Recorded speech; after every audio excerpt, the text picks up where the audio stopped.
But JJ's right. You know, when you get tested, you used to, you know, you've gone the boundaries, you pushed yourself to the limits, and I think they've done that. I don't know if Cameroon have done that. Maybe one game at the beginning, you know. I mean, you know, Egypt, they played against, for me, the best front three in the tournament from Cote d'Ivoire. You know, they had Zaha, Hala, and Pepe. That front three, I mean, you know, can beat any team around the world. And they held their own and did very, very well against that. So they've been there, they've done that. They know. There's one thing with these Egyptians, they know how to win these type of games, you know, and that's important. Yeah, if things get difficult, they really know how to grind out that result. It's certainly what we've seen in their previous encounters ahead of this semi-final matchup. Now, coming into this game as the most decorated side on the continent, they've got a record 7 Africa Cup of Nations triumphs, as opposed to Cameroon, who are seeking a 6th title. And Cameroon, a very quick look at this lineup, Stiga, for them, consistency. They've got the winning combination. They're going to stick to their guns for tonight. Yeah, no surprises there. The front three of Maomi, which is unsung hero there for me. I think he brings in a lot of directness on the right-hand side. Ikambi will bring in the creativity, and the talisman Abubakar looking to get the 7th of the tournament. Then we take a look at the lineup as well for Egypt. There were a few injury concerns, but it seems as if Hamdi Fati, that was one of those. He was injured, of course. He picked up an injury in the game against the Ivory Coast, but he is back. And Ayman Ashraf, of course, is going to be on the bench. So Egypt comes in. They have made 2 changes. In is Fati as well as Atia. Yeah, and obviously the centre-back is out as well, Gadzi. You know, he's a big, I mean, that's the biggest blow for me, because I think he's been fantastic over the years. He's really steady. You know, you want centre-backs to be steady, not making too many mistakes. And he's a player that likes to defend. There's not many players in world football like to defend anymore, and he's one of those old type, you know. So I think he's a huge blow to the team. Concerned about former West Brom man, and that's a Ghazi. Of course, injury in their last game. He's out. Well, yes, like the coach said, it's a big miss, you know, but what he does is he provides a new player the opportunity to sell himself, to show himself, you know, and to continue the good job. And I think as a player, if you're in this tournament, you're here to play, you're here to show yourself, you know, and I think I can only see an opportunity for another player to come in and shine. So you've got a team that has just been scoring freely, and that's been the main man right there, leading the charge in terms of what's been happening up front. But they've also been tested defensively. I think today is going to be the sternest test in terms of defense for Cameroon today. I think the test for Cameroon will come on transition. When they're not threatened, they're nice and solid, but they're going to feel that they're going to have to take the game. Because they are the host, they're going to have to eventually take it to Egypt. And on transition, with the likes of Salah, with the likes of Mohammed, with the likes of Mamouche, they are going to be tested.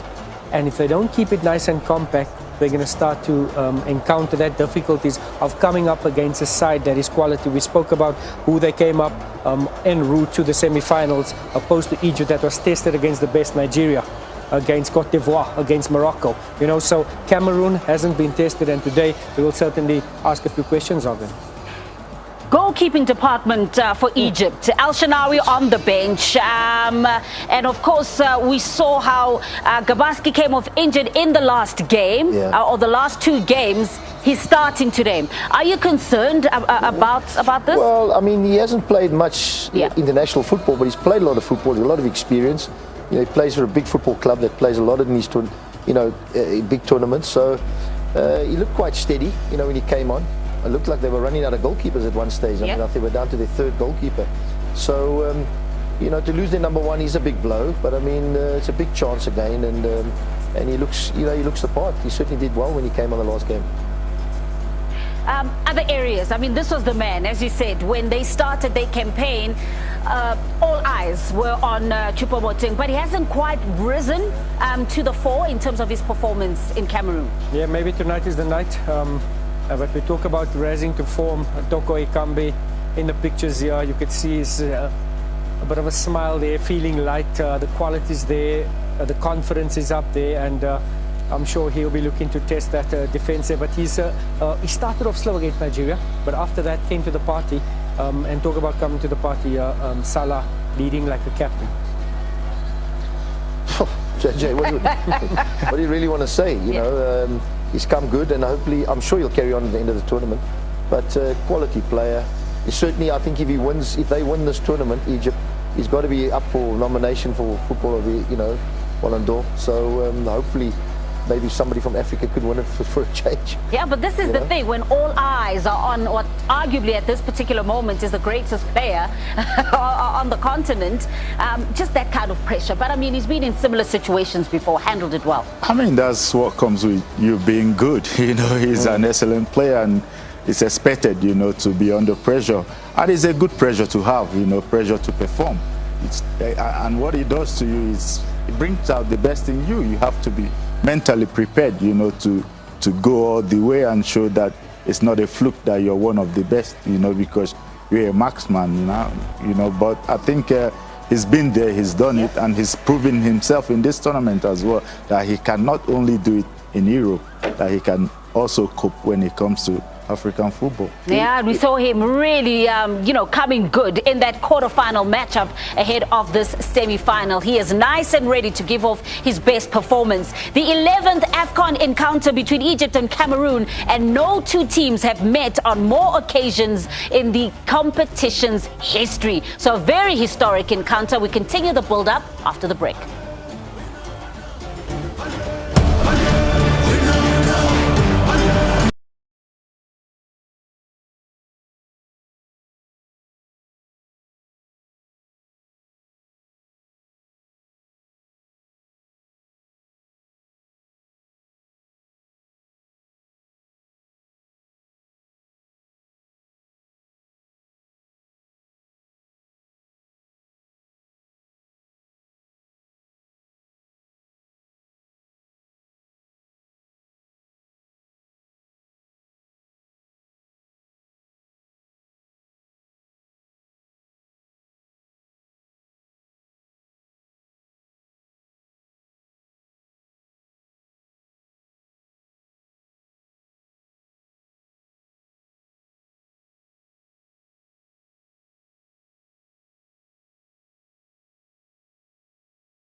has been in large part due to what's been happening up front. They've scored 20 goals since a loss back in the World Cup qualifiers against Cote d'Ivoire in September, and a lot of the focus has been on their attacking prowess. Well, yes, I mean, that's their strength. You know, Abubakar have been in top form. You know, he's been leading by example, and of course, it's because he's been getting services.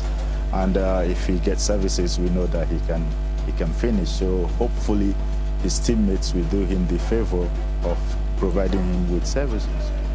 And looking at, of course, the fact that they've had such a really great run and have only been getting stronger and stronger in this competition, no changes for Cameroon tonight. Yeah, look, if that's the setup of the team, it looks like a little bit of panic or worry in the camps, because they haven't played with a back three. You know, pretty much played with a back four the whole tournament. Yeah. So maybe they're worried about, you know, to double up on the sides there a little bit more, because that's where the strength of Egypt is. So it's a bit, let's see how it pans out, but I'll be very surprised if they do play like this, you know. Yeah, I agree with you, Gavin. I don't think they're going to go with three at the back. It will be four at the back, looking at that starting lineup. But like you say, they're not going to change a lot. If it's not broken, don't fix it. And I think that Cameroon certainly going with consistency in that lineup. No surprises. But yes, we've been speaking about Abubakar, we speak about Toko Ekambi, but the unsung hero for me in the middle of the park is Anguissa. I think that his influence on them as well, and we can have a look at how they'll possibly set up. I think they'll be going with the four at the back. Tola on the left, Faye here. Ume, so it's 4-1, 4-1. Toko, Maumi, Ongla and Anguissa. But what he does is he always arrives late and he supports the front three quite often. And I think this is the danger that the Cameroon players do have. This is the joker. This is the jack in the pack here.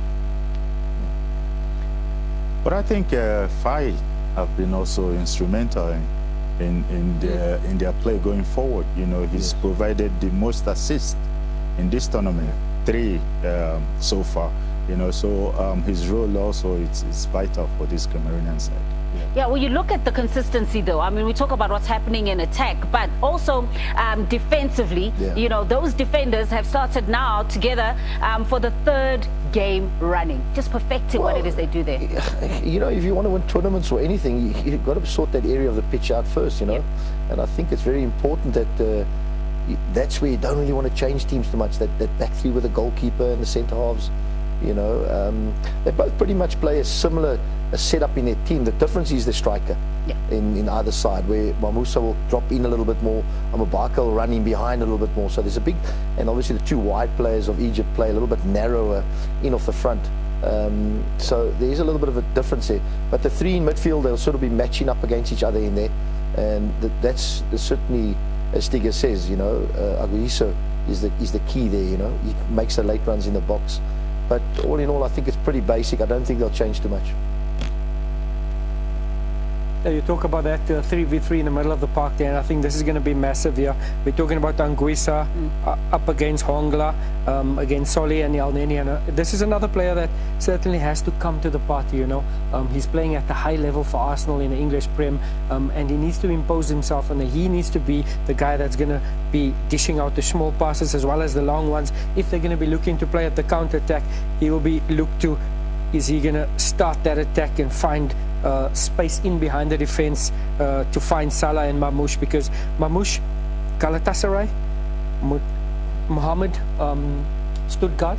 So there's enough quality in that front three to cause problems for that Cameroon defense. Well, yes, I think speaking about Elneny, I think he's improving in the tournament, you know, because he came into this tournament with few games under his belt. You know, he wasn't regular in Arsenal, but he has played more games now, and he's gotten his legs going, and I think he'll be crucial on the attack, you know, tonight if they are going to get services. I think they might play with a double pivot actually. Egypt, they might play 2 sitting in there certainly to start the game off, to give Elneny a little bit more support with Fati next to him. But you know, as we'll see how they start up. But really, Elneny, I think he's had a very good tournament. Yeah. You know, his ball retention has been good. He's played a lot of forward passes, where I always felt he's a little bit sideways and backwards and sideways and backwards. But he's trying to play the ball forward a little bit earlier, you know, and I think he's had a good tournament. Because I think there might be a move, I'm not quite sure. for Arsenal. Yeah, definitely a major advantage for the Egyptians is Hamdi Fati back from injury, of course, in that particular lineup. Maybe some concerns in terms of their number one goalkeeper as well. Any concerns when it comes to the goalkeeping department and defensively how they set up, Siga? I think when El Shanawi got injured, in came Gabal Ali, and he certainly asserted himself nicely there. But if you look at it, and Gavin mentioned the double pivot here, and this is what they could possibly do. And what it's going to give them is a low block, and this is going to give him a lot of compactness here. If El Neni is here, Soleil is here, you have Atia here with the absence of Hegazi, and this is going to be nice and tight, and this is where they're going to have to keep it very, very compact, coach. Yeah, I think what Egypt want to do is bring Cameroon onto them a little bit, so the space for Salah to go into, because I don't think he's the best when he's like really, he prefers to run in behind people. So I think that's where they might just bring them on a little bit, and play with a double pivot in there, just to sit in there a little bit. Yeah, I believe the Egyptians will approach this one cautiously, because the first thing is not to concede, because you always get your chance, and it's all about taking it when it comes, and they've been a bit clinical when it comes to converting their chances. So I think they will approach this one a bit cautious. All right, well, we've got our team as well standing by, of course, at the venue at Stade Olimbe or the Paul Biya Stadium. Tata Moyeng is there. Remember, this is a big encounter, of course, just bearing in mind that Cameroon back at the venue where 8 football fans lost their lives very, very sadly, and of course are going to be playing in their particular honor. There's been a moment of silence since that tragedy at Stade Olimbe. There's been a moment of silence before each and every single game. What's the atmosphere? What's the mood like, Tato? Especially because there's a feeling that this is almost the final before the final. Good evening. Well, good evening, Carol, and everyone in studio. As you can see, clearly I'm at Olembe Stadium. Olembe Stadium, the stadium where the incident took place on the 24th of January. This is, of course, the very first match that they've had since that incident where 8 people lost their lives here when Cameroon were playing in that encounter. Fans have come back through to the stadium, and then looking at how they came back into the stadium here this afternoon, they came in early, Carol. There was a lot of order. There was ambulance. There is a disaster management plan in place. There was a lot of security in place. No need for COVID tests anymore, but you need to present a vaccination certificate to get into the 60,000-seater Olembe Stadium. So it's all going to go because fans are quite excited for the semi-final between Cameroon and, of course, Egypt. 2 of the most glittered teams when it comes to Afcon, and they want to make sure they join the Lions of Teranga, Senegal, in the much-anticipated final here on Sunday for Afcon 2022. A lot of talk between the fans obviously has been about the 2 captains of the Indomitable Lions and the Pharaohs, Vincent Abubakar and Mo Salah. Combined, these 2 players have really contributed the most goals and, of course, been involved in the most goals since 2017. But it is about the title. Cameroon looking for their 6th, while the likes of the Pharaohs are looking to add to their tally and perhaps have their 8th. As you can hear, fans are quite excited because behind me, the teams are currently training and on the pitch. It's not packed to the rafters as it was before. There was about 80% capacity let in before the incident. But around me, I can see that we've got about 50% capacity of fans here at the stadium to watch this much anticipated semi-final. It's been called the final before the final, and rightfully so. When you look at the stories running up to this semi-final, the likes of the Egyptian Federation have been fined for not appearing for a press conference. They've had a complaint against the referee, and of course the likes of Roger Nassar has received a 4-match suspension. He will not feature on the side of Carlos Queiroz on the side of the bench, but Tony Constantão and his outfit will want to make sure they bring joy to the nation of Cameroon when the tournament returns after 50 years.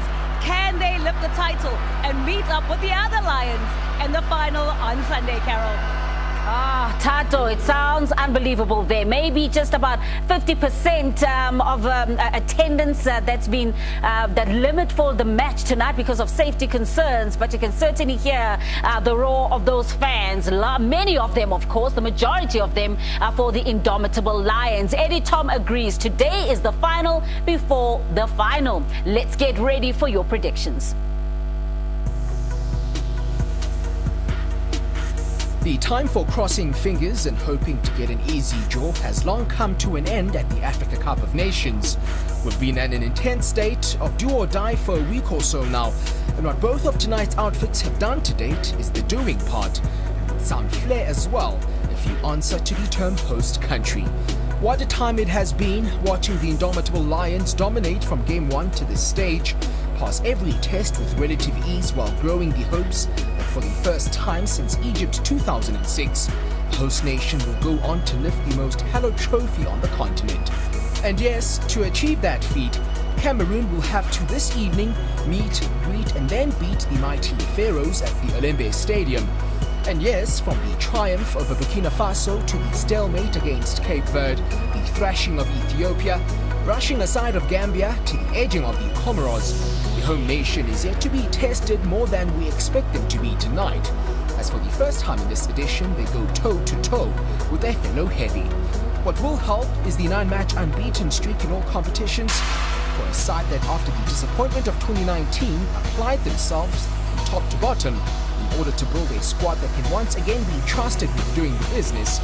In the run of 9 unbeaten, they've scored 20 goals while managing 4 clean sheets. And while the latter has been difficult in this competition, the net has been bulging and doing so with regularity.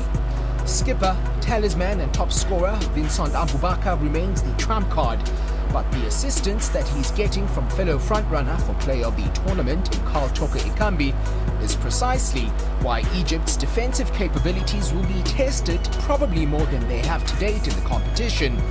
And such is the pleasure of imagining tonight's prospect that for the Pharaohs as well, the defensive end will without a doubt be complemented by what remains a dangerous offensive end, led of course by the King. This is not a sprint, never has been, never will be. Trust Egypt to remind us of that, as after a terribly lethargic start to life in Cameroon, with each stage of the competition they have improved their performances and finally started to live up to their billing. While it hasn't been easy nor pleasing to the eye, Egypt are back in the semi-finals of the competition for the first time since the final defeat of 2019, incidentally to the same team they will square up to in Yaoundé. That, alongside their status as the most successful nation in the history of Afcon, means there has been a constant regeneration of championship DNA within the national team, even if that hasn't resulted in a title since 2010. And while in 2017 and even 2019, the Pharaohs were arguably more free-flowing and even more talented, this version is using its wily old... It's an historic semi-final, very reminiscent of that final back in 2017, and both squads really littered with so much class. You look at since the beginning of 2017, no player directly involved in more goals at the Africa Cup of Nations than Mohamed Salah of Egypt and Vincent Abubakar of Cameroon. Is that what it comes down to? The battle of Salah and Abubakar? Well, I don't think so. I think a player like Ikambi have got something to say in this competition, you know, because it's just one behind Abubakar, you know. But the most important thing for me is the team, you know, how the team will set up, how they are going to approach the game, the desire for them to get to the final, you know. So for both nations, I think it's all about the team. It's all about winning today and not their key players. Now, you talk about winning, all about winning as well. The road to the semi-final for Cameroon, that's what's been key, is that even if they have to come from behind, they've been winning their games, and that's how they got to this stage, and hence they've got that confidence, even though we say this will be their stiffest test by far. Definitely. I just think what you got to try and do is try and stay in the game. You don't want to, you know, open the game up, and I don't think Egypt will do that, you know, and we've spoken about it numerous times now. Cameroon, for me, haven't really been tested. Yeah. And this is a big game for them tonight. And I think if you look on paper, I mean, Egypt for me are a better side. Players playing in big leagues, big games, and so I really do feel that they've got to be big favourites here, even though they're away from home per se.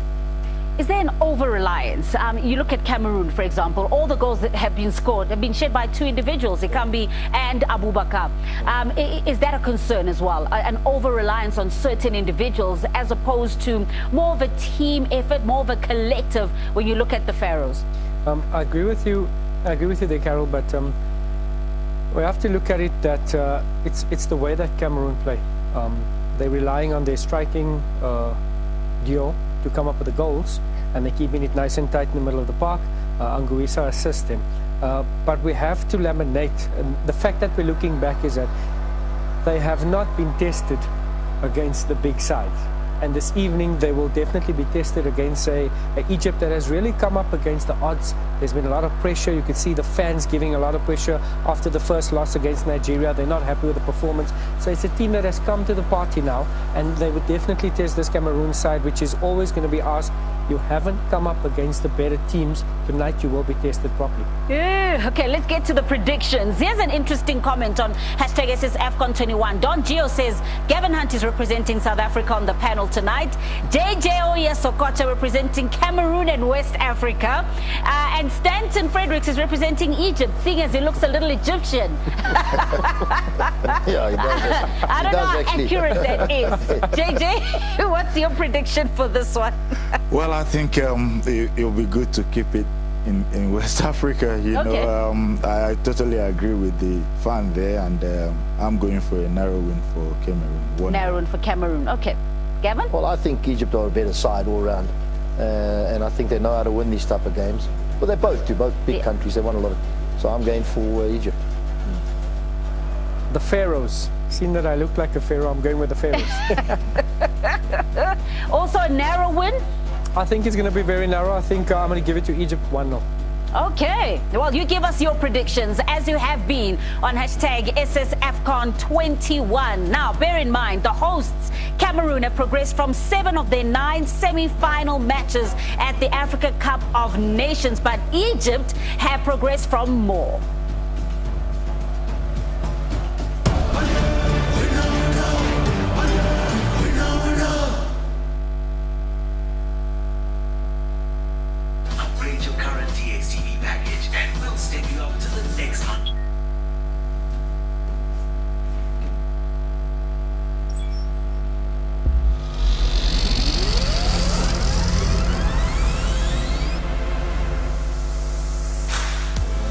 Welcome.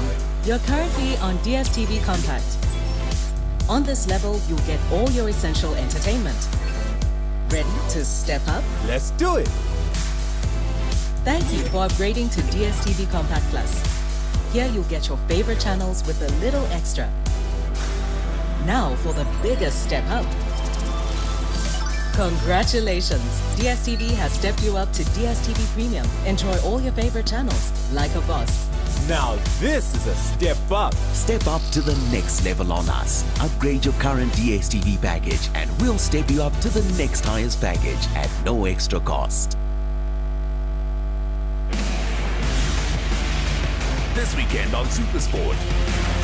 On Saturday, gravity-defying ski jumpers soar through the air in search of winter Olympic glory. The fire-breathing Dragons begin their Six Nations defense against the plucky Irish. And the San Siro cauldron of fire boils over with the explosive Derby di Milano.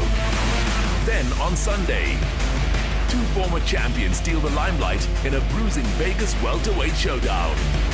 The Sunshine Tour's bold start to the year continues around Irene's lush fairways. And who will be crowned the kings of the continent at Afcon's showpiece. Up your game this weekend on Supersport.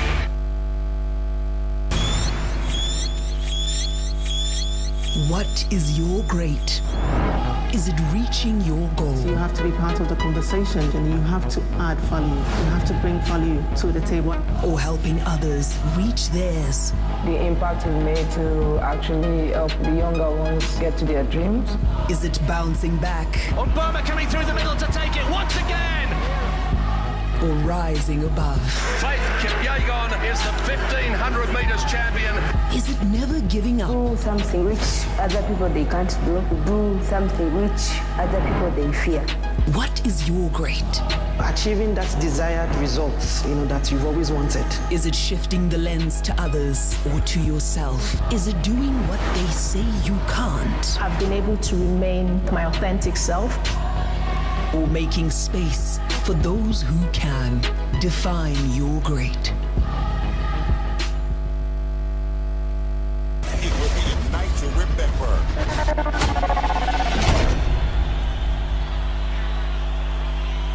Watch it live on SuperSport, only on DSTV. Have you seen a better goal than that anywhere this season? I very much doubt it. Live La Liga on SuperSport, your home of unbeatable football. Only on DSTV.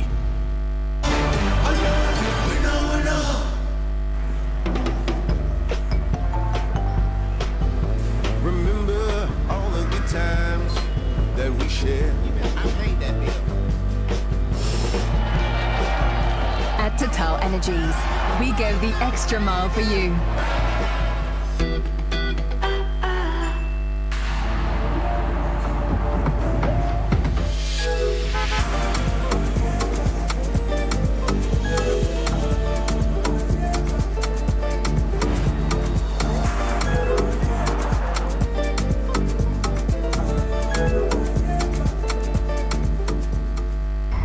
Football is a sport played with a ball of a circumference of 70 centimeters. Studs. On a grass-covered field. There's not only one football. There's not only one way to get closer to football. We are offering 20,000 recycled rubber balls to football fans. Orange sponsors change. Orange.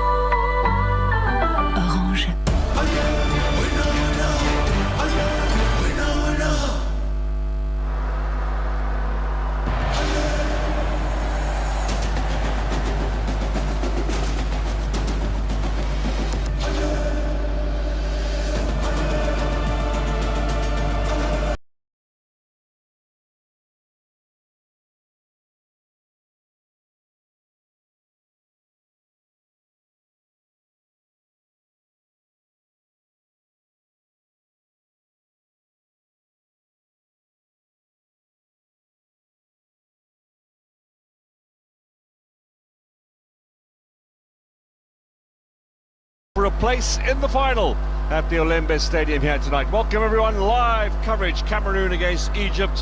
What a big match we have in store. 7 victories for the Egyptians. They have no equal in terms of past success in the African Championship. Hosts Cameroon come closest. They've won 5 titles, the last of course in 2017 when they beat the Egyptians in the final in Gabon. That was just 2 editions ago. Can they repeat that success in this semi? The prize tonight for these 2 teams, the right to take on Senegal in Sunday's final. Lots of Egyptian support, but of course completely averse the home fans who will be hoping that we have success here for the host nation. Egypt, ironically, were the last host country to win the Cup of Nations way back in 2006. We've had 7 editions since then without a host team taking the trophy. So Mo Salah leads out the Egyptians, fresh from that victory over Morocco. And of course a Cameroonian side that beat Gambia in the previous round. They've had it relatively easy on their way to the Final 4, the indomitable Lions, with victory over the Comoros. Somewhat uninspiring victory too, and then a much better performance against Gambia in the quarterfinals. The Egyptians have done it the hard way, beat the Ivory Coast on post-match penalties to book their place in the last 8, and then of course against Morocco with Mo Salah leading the way with the equaliser and the winner, the assist for Trezeguet. So there they are, out on the pitch. We are back at the Olembe Stadium for the first time in 10 days, and since last week's tragedy, 7 people seriously injured, but 8 were killed. And we remember them tonight as we go through the pre-match formalities.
Well, he might not be the greatest singer in the world, but Mo Salah will certainly be a pivotal figure tonight, that's for sure.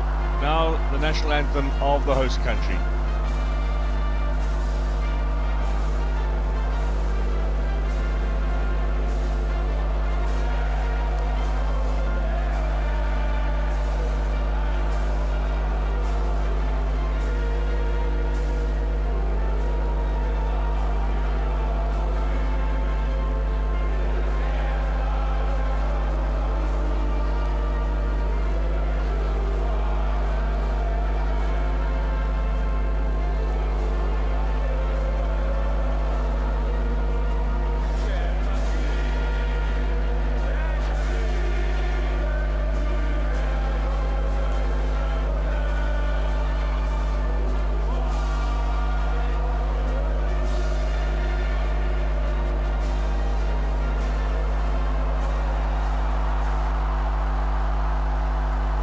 Cameroon, cradle of our forefathers, and it has got the crowd going here.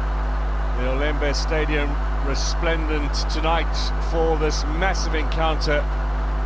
It's one of the great matchups in the African game. Expect a suspense-filled evening here at the Africa Cup of Nations. Senegal victors last night. Good win over Burkina Faso inside 90 minutes. This could go all the way.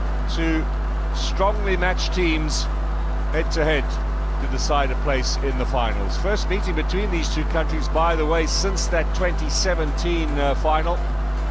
Can they deliver the home nation for this expectant country, or is it Egypt who are going to spoil the show? Vincent Aboubakar, 6 goals in this tournament for him, 5 for Carl Toko Ekambi. They scored all of the goals for Cameroon, who are the best scorers at this event. Gianni Infantino is in the crowd tonight, the FIFA president, along with Patrice Motsepe to his right-hand side, or to his left rather, your right, the president of the Confederation of African Football.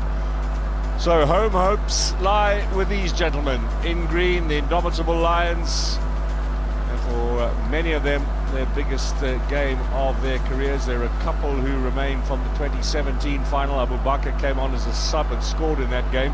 No changes from the quarter-final success over Gambia. So consistency key here for Tony Conceição. Of course, Toko Ekambi and Aboubakar leading the line up front. Mumi on the flank has been vital in these games. Collins Fire as well, the overlapping fullback. Mo Salah and Vincent Aboubakar. Today's referee is Bakari Gassama from Gambia. He turns 43 in a week's time. He's 6th Cup of Nations, and he's doing a 4th semi-final, 2013, 2017 and 2019. He also officiated the final in 2015. The Egyptian lineup, well, they've got 2 changes. First of all, the goalkeeping situation. Abu Gabal has recovered and will play ahead of young Mohamed Somi. Ahmed Hegazi's flown off to Germany for surgery. El Wench is back to take over in the heart of defence alongside Abu Monem, and the other change sees the Al Ahly player Hamdi Fati coming into the midfield to take the place of Ayman Ashraf. Carlos Queiroz, the veteran coach, 69 in March, and there are two Portuguese coaches head-to-head. Tony Conceição, who is 60 years old, one cap for Portugal as a player. He was working in club football in Romania before getting the job in charge of the Indomitable Lions. A big jump up. Semoleto in the crowd, he came on the bus as well with the players, the president of Cameroonian football, recently elected. So no football here since last Monday. That will certainly have helped the pitch, although rain in Yaoundé yesterday.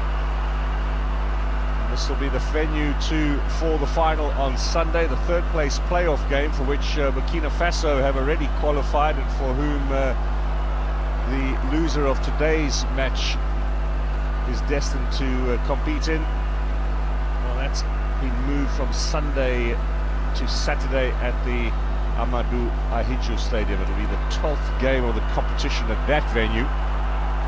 This is the showpiece stadium that Cameroon have built for this particular competition, and they hope to crown the tournament on Sunday with success here. First though, to get past the Egyptians. Early ball in from Moumi, and an early touch as well for Abu Gabal. He came in for El Shenawi and then got injured himself in the last game against Morocco. Full of drama, the Egyptian camp over the last week.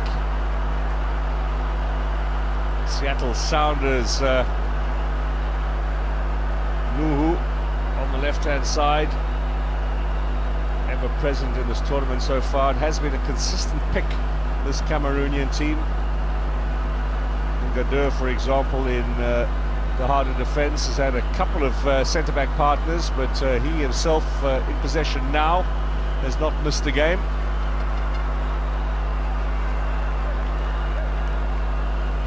Of course, a veteran, so they're the two fullbacks. This was immediate work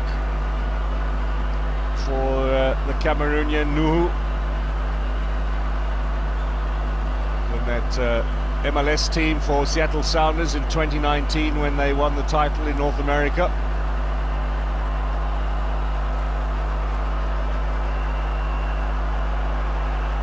Cameroon, of course, in their famous green and red and yellow, and Egypt in their change strip tonight, the all-white.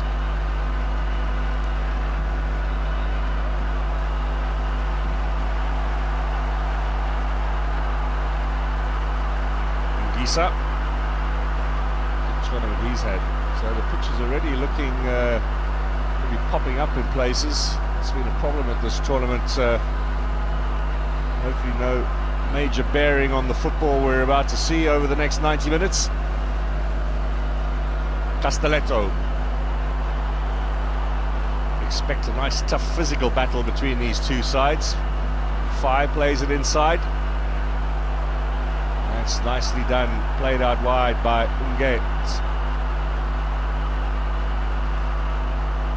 Maybe an opportunity here for Moumi. Good challenge on him. A very good tournament down the right-hand side, Nicolas Moumi.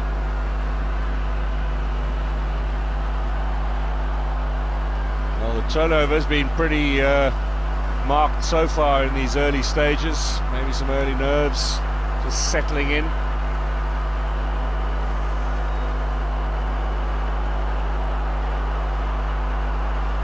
Off El Nene. And Abu Gabal, did he keep that from going out for a corner? Certainly sliding over the line, with the ball stayed game side. Zamalek goalkeeper, of course, popular figure in the Egyptian camp as well, and particularly back home since his exploits in goal in place of El Shenawi. The penalty shootout against the Ivorians in the round of 16, and then trying to stay on as long as possible despite injury at the weekend against Morocco in the quarter-final. Eventually almost having to be dragged off the pitch lot of fans in Egypt. Free kick in favour of Fai. Mamouche with the challenge, has caught him on the heel there.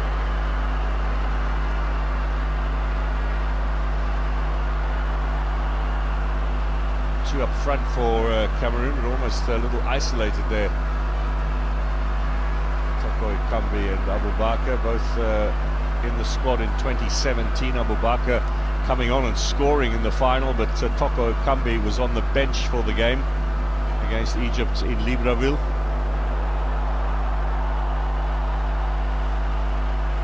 El Nene scored for Egypt in that game, so we've got two key players from what's now 4.5 years ago, 5 years ago almost, in Libreville. Carlos Queiroz, what a big game for him as veteran coach. Had a couple of continental championships in his time in Asia and South America as well as Africa. Never got to a final, so this would be a massive plus for a very distinguished CV. Nguye, one of the finds of the tournament so far for Cameroon, just 24, plays in the Belgian league, fairly anonymous on the European stage. I think there'll be a lot of suitors come the end of this tournament. He pops up all over the show.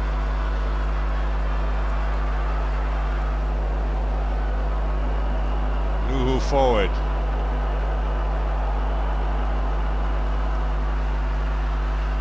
Mumi gets the pass from Toko Ekambi. A little bit of space as well. This is good running. And the Egyptians, their defensive work will be stout tonight. On the left-hand side, Fatou. Injury problem or two during this tournament, missed a couple of games in the group phase, but back in the lineup and makes a big difference on the left. Another Zamalek player. They've got 3 of the 5 defenders, including the goalkeeper.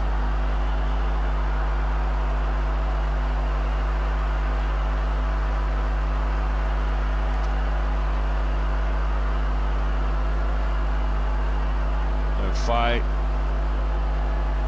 divided several important crosses in this tournament so far for Cameroon. They'll be relying on him and his service down the right-hand side.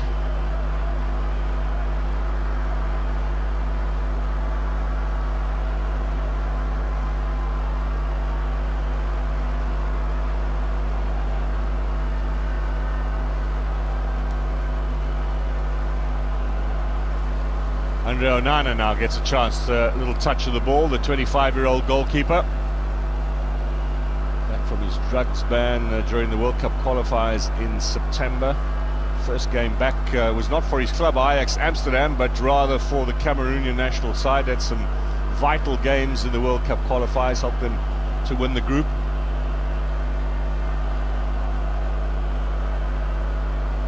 El Wench at the back. His recovery just in time for Egypt. Started the tournament as a first choice centre-back along with Hegazi. Hegazi's out. El Wench has missed a lot of this tournament with a little bit of a muscle problem. It has recovered now just at the right time with Hegazi ruled out after that adductor problem in the last game. This might be an early chance for Mamouche. Salah with a left foot. Didn't really connect that in typical Mo Salah style, but he only needs half a second. It was interesting to hear the Moroccan coach after the game on the weekend describing the game as a difference really between the two sides, the ability of Mo Salah in that split second and the fact that he was as dangerous off the ball as he was on it with his running, his positioning and the spaces that he creates for others.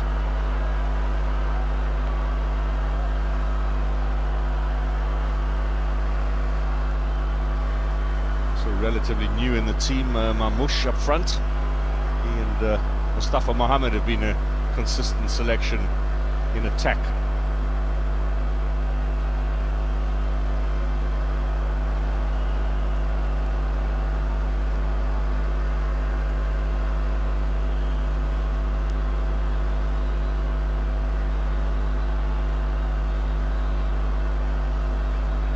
Salah a bit more central today as well. Has been hanging out on the right-hand side. They seem to have Mamouche dropped a little back and allowing Salah to tuck in a bit more.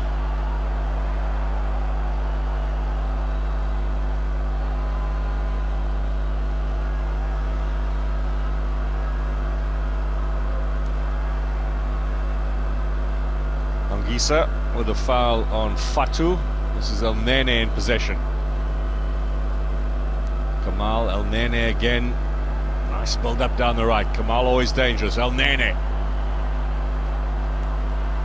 Scored in the 22nd minute of the final 2017 in Libreville. Egypt were leading at half time. Cameroon came back and won by 2-1, lifting the Cup of Nations.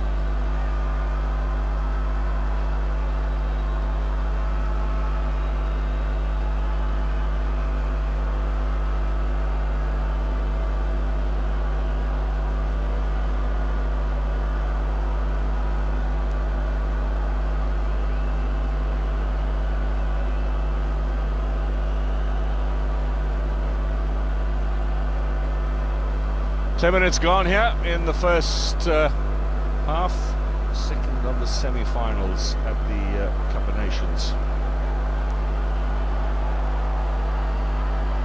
Always going to be a little bit on the cagey side in the beginning, but perhaps the tempo will pick up over the next couple of minutes as the teams now begin to look to find some range. Fatu with the interception there.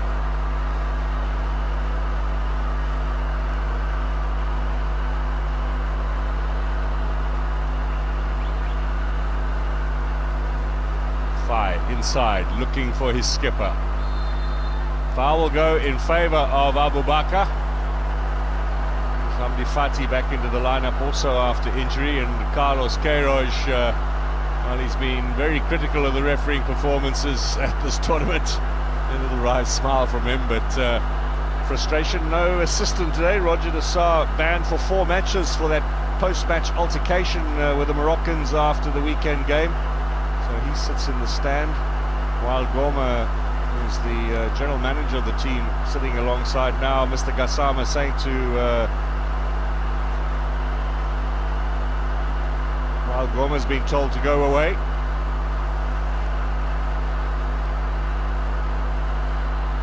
think Carlos Queiroz knew what he did there, and the referee didn't like it. Just made the point that do that again and you'll be in the stands as well.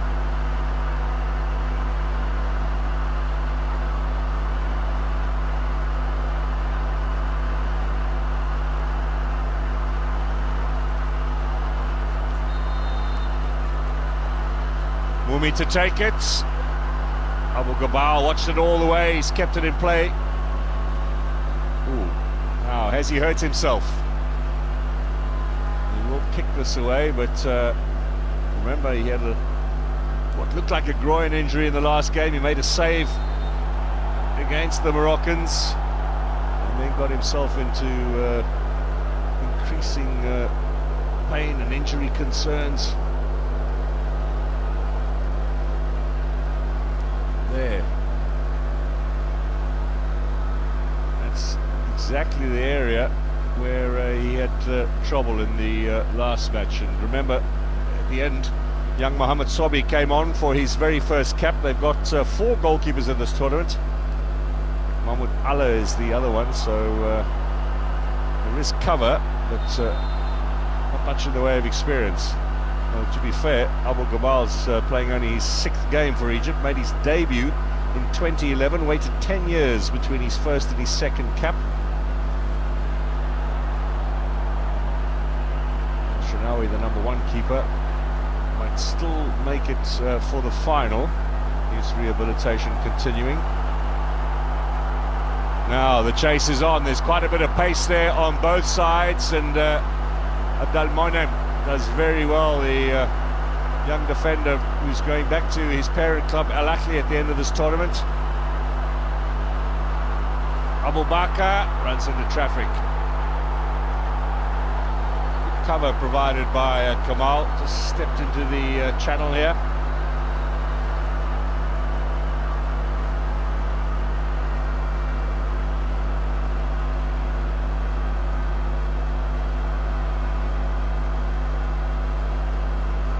Castelletto.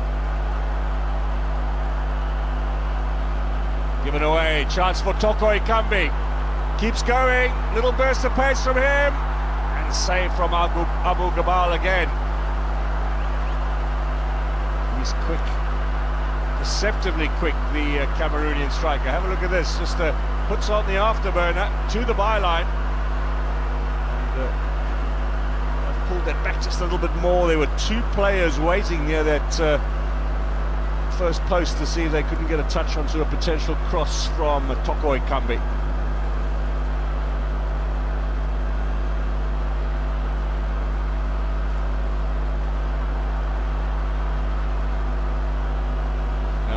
In the middle of the park, he with Zambo and Guisa is the engine room for Cameroon.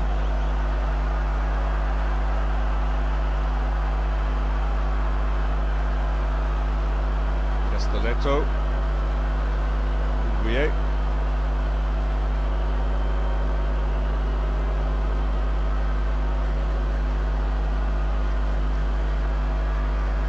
Got a free roll, Samuel Nguye.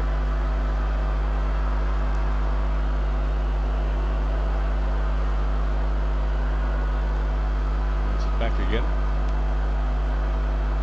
There we go. Give it to me. I'll see what we can conjure up here, he says.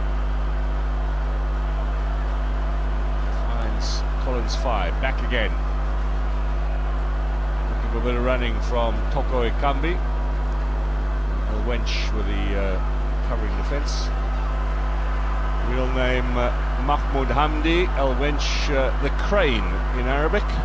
That's his footballing name, has been for many years. Went to the World Cup in Russia in 2018. Didn't play, he was fairly young, 22 at that stage, but good experience for him.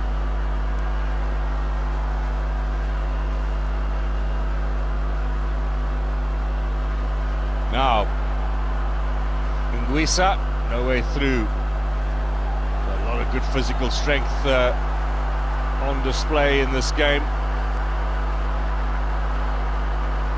Who had the last touch? The linesman's got this right. It definitely looked like El Sulaya. He was holding off there, hoping for the goal kick, but have a look here. That was the earlier one with Toko Ekambi.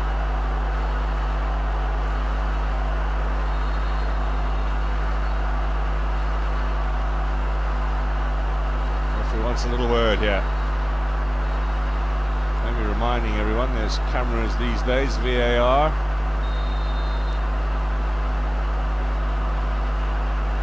Mumi to take it. It's a high one. Headers in there, strikes the upright. Wide of goal. Cameroon with the first shot across the bow.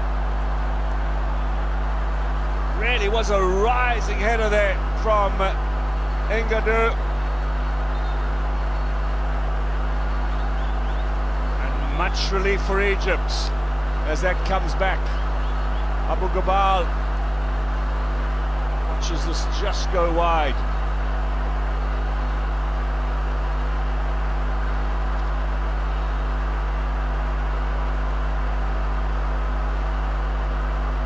Well, you don't want to be giving goals away from set pieces, but Michael Engadou, with the strength that we've seen over all these years now in a Cameroonian shirt.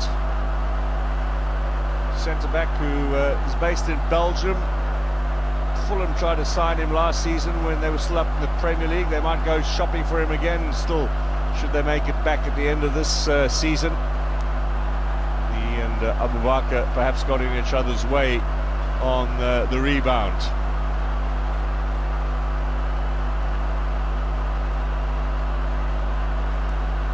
Looking for the corner, looking at the ref. The decision was a positive one. A low one this time. Chance for Engadou again, this time with the feet. The centre-back perhaps not as strong as he should have been. Poor defence from Egypt. 2 set pieces now, and they've looked very uncomfortable. Missed completely. Perhaps had he left it, Abu Bakr might have been there to snap it up. Two good chances early on here for the host nation.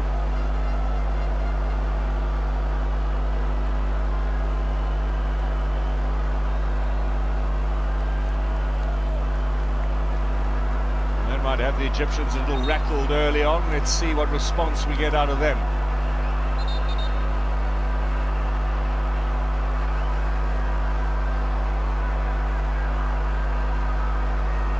Will take this.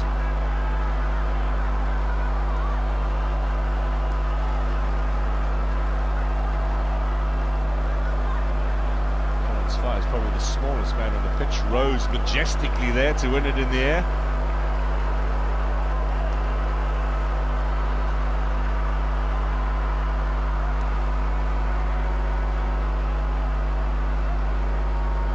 Back in the heart of defence, Ngade after those two very good chances.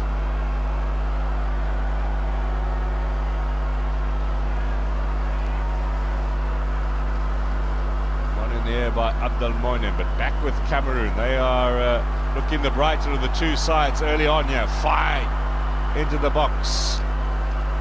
Fatou looks to clear with support here from Sulaya, now El Nene.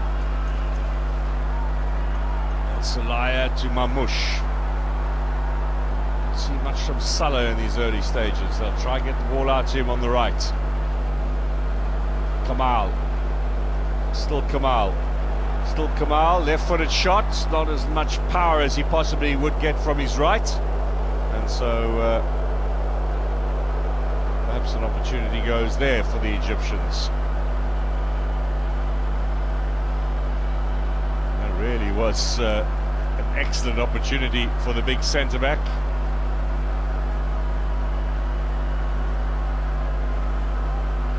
Doing much for the cause of defenders who like to come forward in search of goals.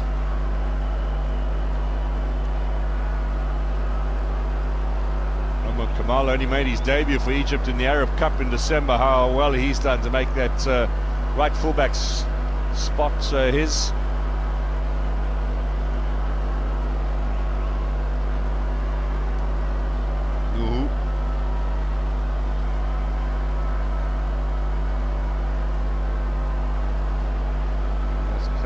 Now.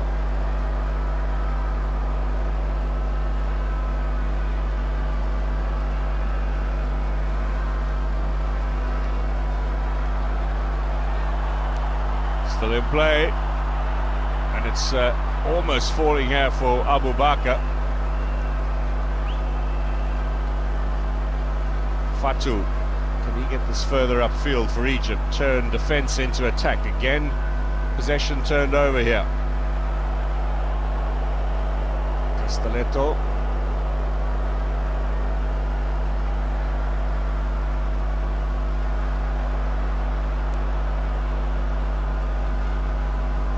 That's a nice little ball off the chest. Mumi takes flight. Slips. There's excellent work there from Fati coming back to help out. Nguissa, punch away from the goalkeeper. Salah gets a touch. He has a chance on the counter. El Nene is dispossessed. Cameroon winning all the loose balls here.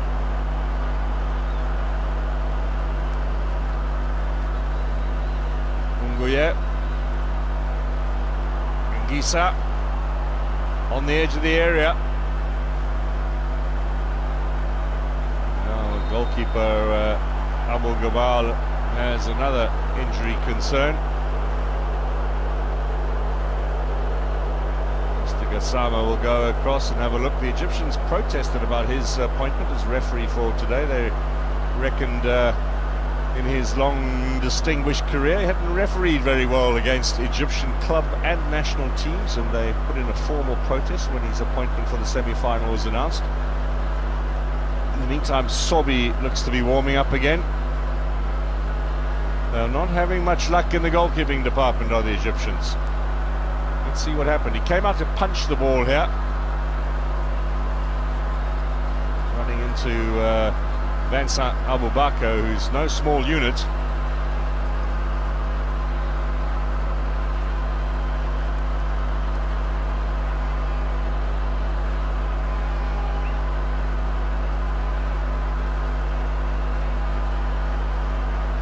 So Sobi will warm up with Essam Al-Hadri, the very famous Egyptian goalkeeper, now national team goalkeeping coach. Egypt playing Senegal in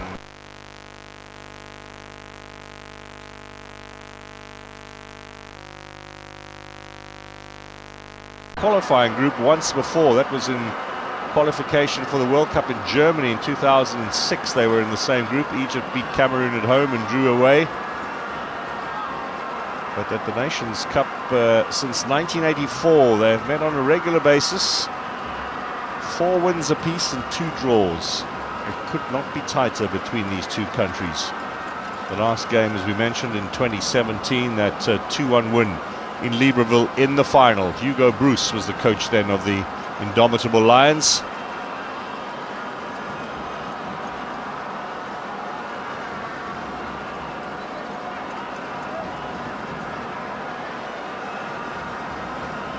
El Nene. El Sulaya now looking to get Kamal going down the right. There's a bit of a gap, and cover defence will be provided by Abdel Monem. Toko Ekambi, is he fouled? Mo Salah back to help out and commits the foul.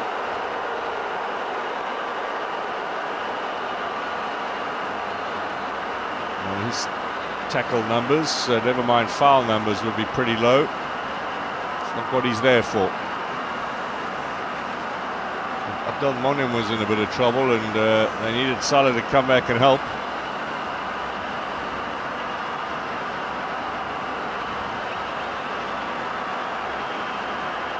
Very quick on the apologies as well.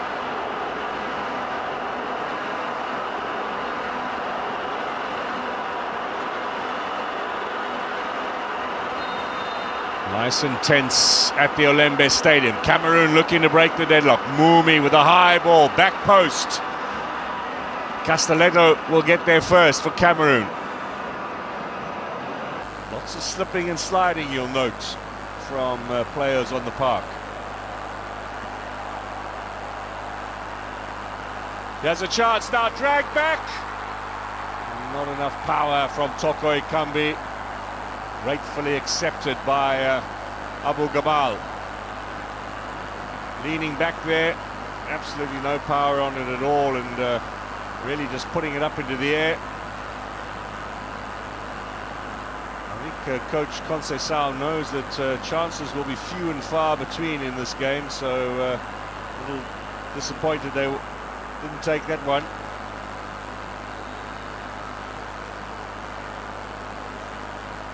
They've had much more opportunity in the first half hour than the Egyptians have, that's for sure. Now let's see what Mustafa Mohamed can do. Dealt with fairly comfortably by Castelletto. He's looked good in this tournament. Hasn't played in all of the matches, but those that he has, certainly dominant performance at the back.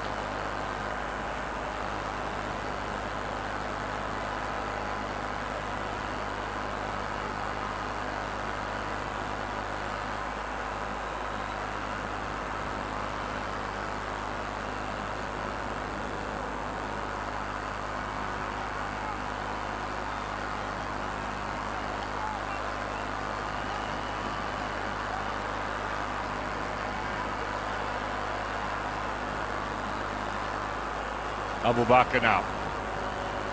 Support from Collins 5. Toko Ekambi. Nguye now. Nuhu, and a little bit too strong. It was good running there from Zambo Ngisa.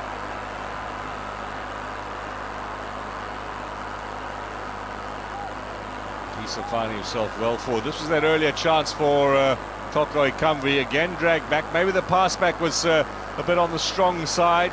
Came very quickly. Didn't really have time to adjust, and how grateful was Abu Gabal to get that in his hands. 5 goals for Toko Ekambi, including the double against Gambia in the last game. 3 players in the Cameroon starting lineup on a yellow card, and if they pick up another, they will be out. That's Ngado at the back, Zambo Ngisa and Hongla, the 2 midfielders. Only one Egyptian, Zizou, who's on the bench today. We saw you last night, Adama Gueira from Burkina Faso booked and out of the next game, which will be the 3rd place playoff rather than the final, but at the time he got booked he wasn't sure that he was going to be playing in the bronze medal match rather than the gold. And that's a terrible fate to befall any footballer, suspended for a major final after an accumulation of cards in the preceding matches.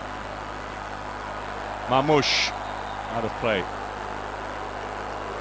Not much has gone right up front for Egypt so far in the first 35 minutes of this game.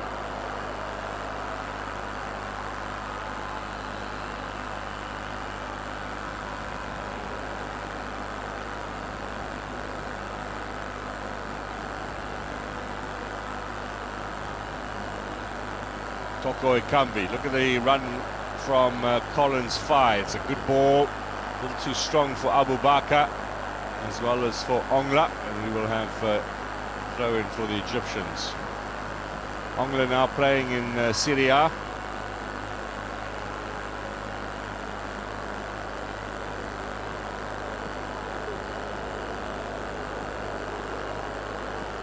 Matches at this tournament where Mo Salah has been fairly anonymous and then sort of pitched up at the right moment to settle the matter in favour of the Egyptians.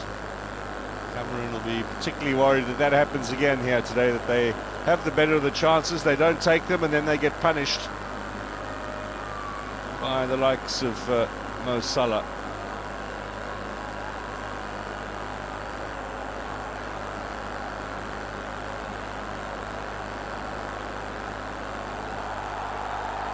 Free kick to Cameroon. A little ingenuity there, forcing the foul out of Kamal. Yellow card for Kamal as well. He looks a bit bemused. It's the first of the game. Referee Gassama from Gambia. Well, that is a fairly deliberate block. I think Nu had a good point there.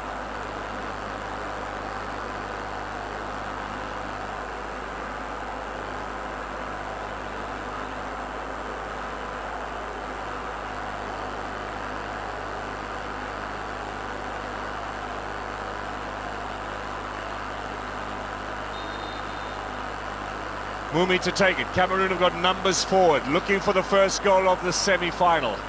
Another high delivery. Still not cleared. He has a chance for Collins Fai. He showed a little bit too much of it on the initial touch. And now Salah, look at this breakaway. Chance for Egypt. El Sulaya. Oh, they didn't push home the advantage there. Mustafa Mohamed to Mo Salah, being watched by Mumi. Got the free kick.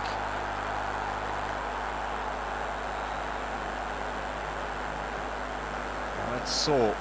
The reaction you see from Salah straight away. That's painful.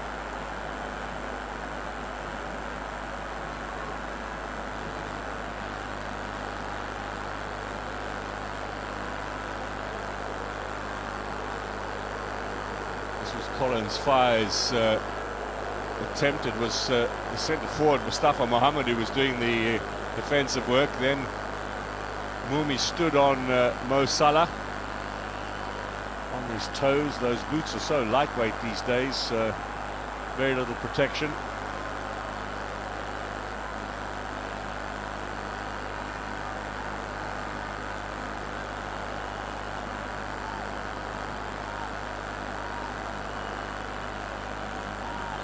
So Salah will take the free kick. Back live again. Here come Egypt with their first real chance. A little bit on the low side. Kamal again, back into the danger zone. Free header!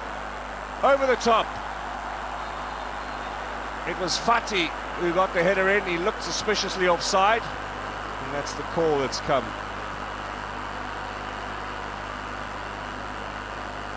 Linesmen today are from Angola and Mozambique.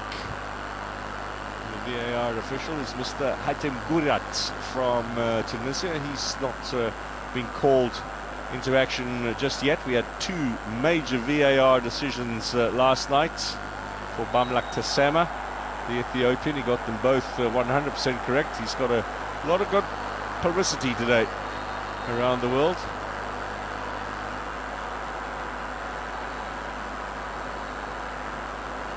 It's Mustafa Mohammed who's down now. Little clip across the shins.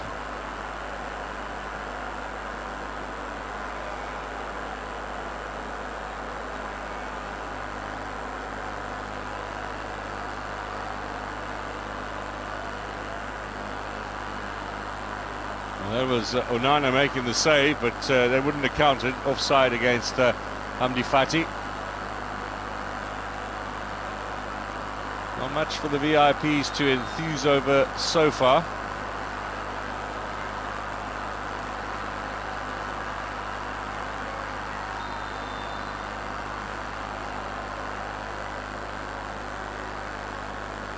Gado going forward, and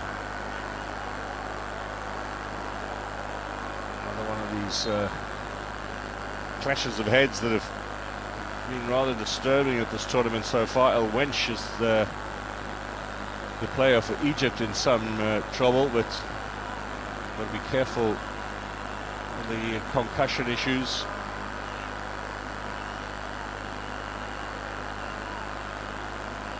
We did see Sadio Mane going to hospital. We saw the Cape Verde goalkeeper Voizinha get a red card for a rash challenge with the head. He was also in hospital overnight for a checkup. Let's have a look at El Wench and Gado. Forehead on forehead, that's pretty sore. I think the Egyptian might have come off the worst. It was a powering effort there from the Cameroonian number 5. They've got this problem at centre-back, the Egyptians. Could ill afford more injuries there with Hegazi already out, while Goma in conversation with Carlos Queiroz. He's got the old earpods in. He's talking, getting some advice from the stands, I fancy.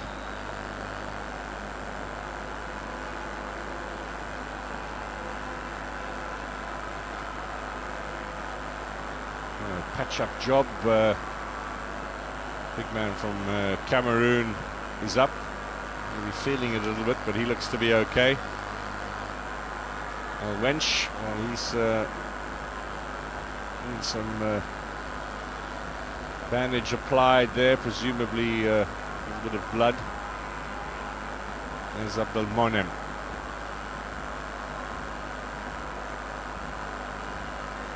Maybe he was suggesting to the bench that they find a new shirt for El Wench. One of the rules these days is bloodied apparel must be changed.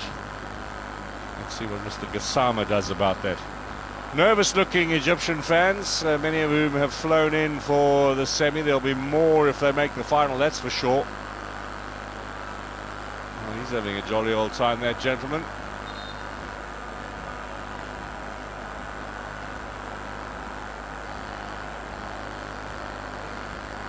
More for the Cameroonians to enthuse over, I think, in terms of chances, but no real clear-cut opportunities.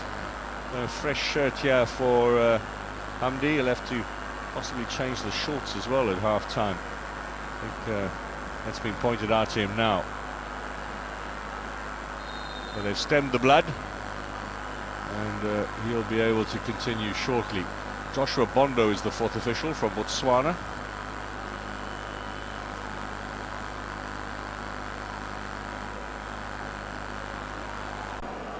Looking to get someone onto the end of those long balls. Ongla, still a young man, 24 years old, 13 caps for his country so far.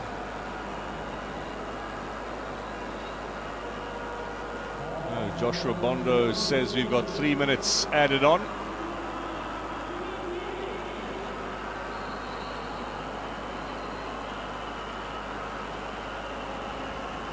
El Wedge.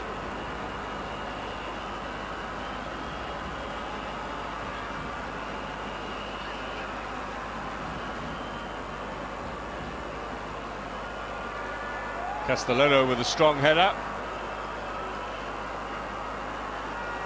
Mumi.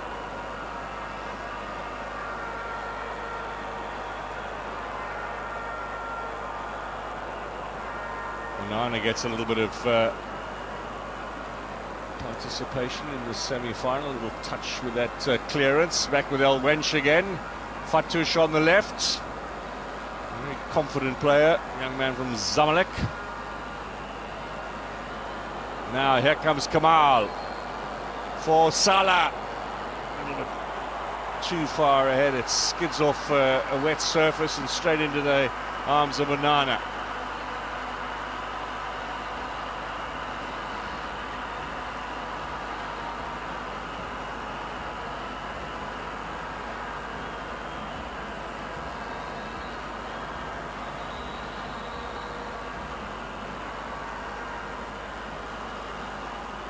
Around about 90 seconds left now.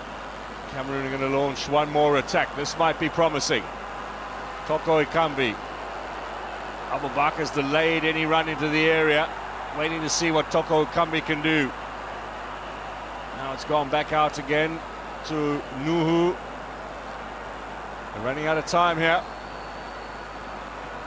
Cameroon ball. Throw in. Last touch of Kamal.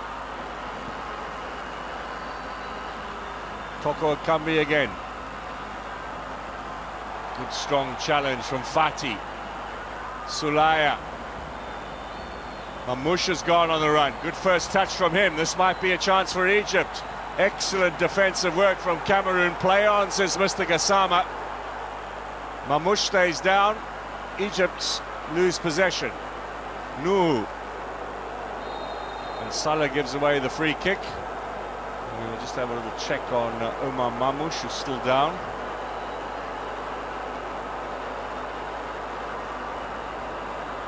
The challenge with Collins Fye, who did ever so well there, nicked it away from Mamouche. Contact made with the ball rather than the player by Cameroon. Nothing wrong with that challenge.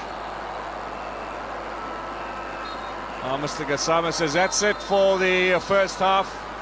Cameroon and Egypt here in the semi-final of the Africa Cup of Nations. Handful of half chances for the indomitable Lions. Nothing really for Egypt.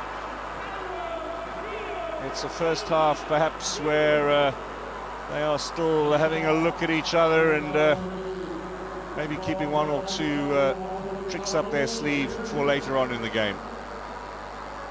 Cameroon 0, Egypt 0 at half-time.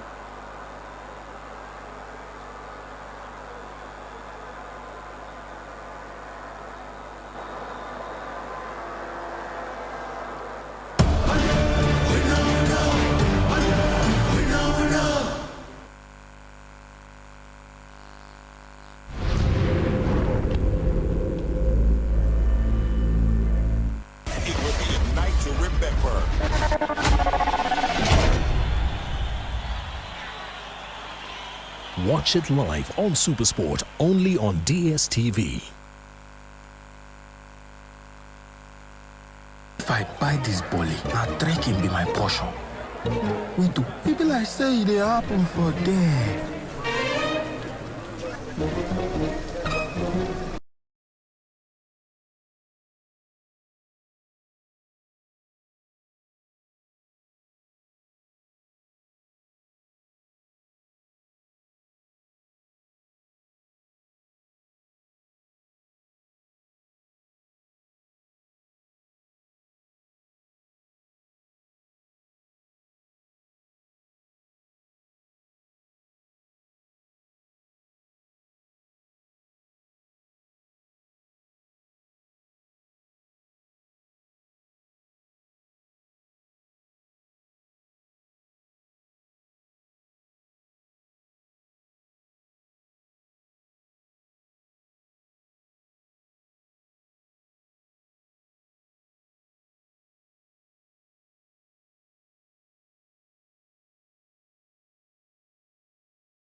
a bit more impetus in this Egyptian side. Trezeguet on the left, Kamal of course in the starting lineup. Trezeguet came on in the final in 2017 when Cameroon beat Egypt in Libreville, the last clash between these two countries. Joshua Bondo, the fourth official, will confirm the change, and we will see the departure of Amr Sulaya from the middle of the park. That might be a little bit of a surprise. Key man alongside El Nene. Trezeguet will play a little wider, one would presume, and allow Fati now to go alongside El Nene in the middle. Trezeguet a little whipped out wide.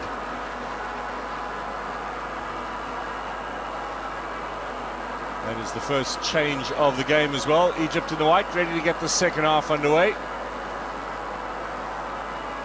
Are we going to settle this inside the 90, or will we be going into extra time and penalties? For the moment, very little to choose between these two teams. Second half is underway. Cameroon attacking the goal to the left, Egypt in the all-white. A place in the final against Senegal on Sunday at stake for these two countries.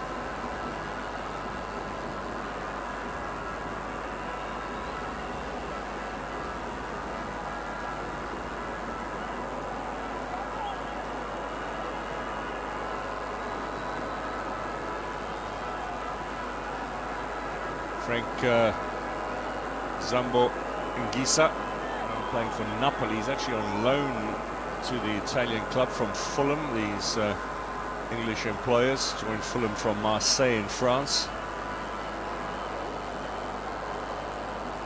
Abu Bakr.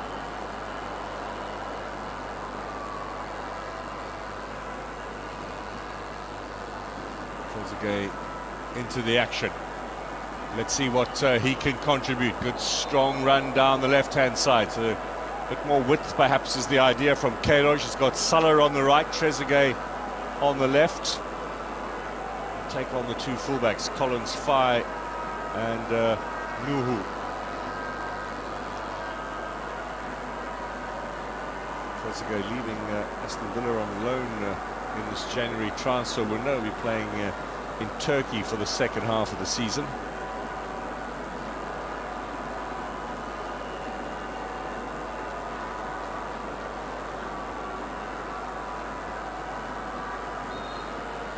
Looks like Omar Mamouche to take it. Little header.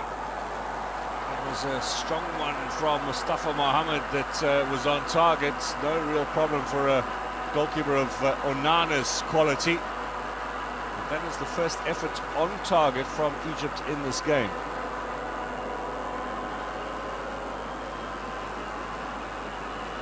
A lot more positive than the change made by Queiroz at half-time.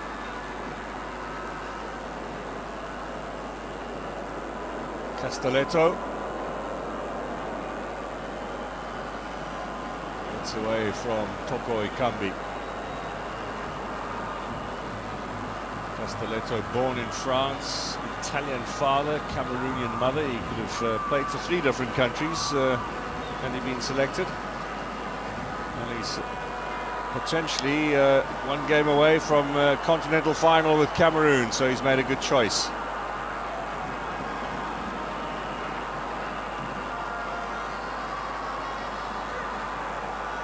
Played forward by Ngoye. Little touch in there from Trezeguet. Mamouche. Here's Salah now. Nuhu with a push. Frustration for Salah. He's had a couple of altercations now with the defender from the MLS.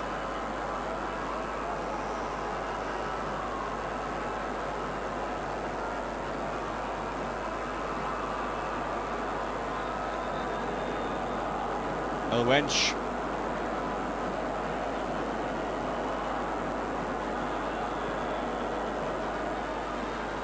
Salah's the man he's looking for. little undercooked that, and now Toko Ekambi comes away with it.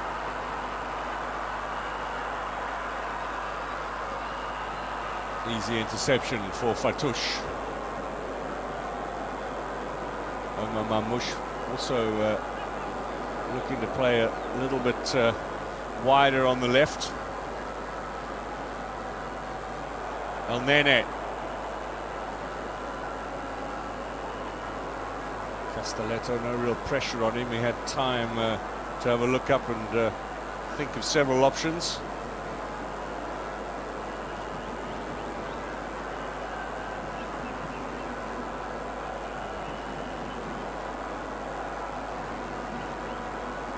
It's played out wide. Mamouche to Trezeguet. Now he'll be taking them on. Mamouche has a look up. Mustafa Mohammed wants it in the middle. Lovely skill from Mamouche. Still continues, maybe overdoes it a bit. A half chance goes begging for Egypt. El Nene on the edge of the area. This is a lot more positive from Egypt. Omar Kamal. Toko Ekambi showing the defenders how it's done. Well, Mamouche with a nice little move there to make a bit of space for himself in the penalty area, but then he tried a little too much. Took on Collins Faye with this little jinx and right past him, and here is where the pass should have come.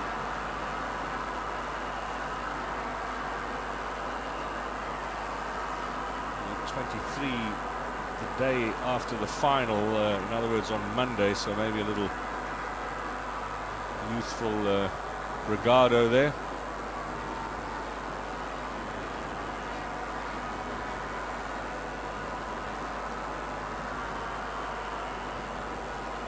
Five minutes gone in the second half.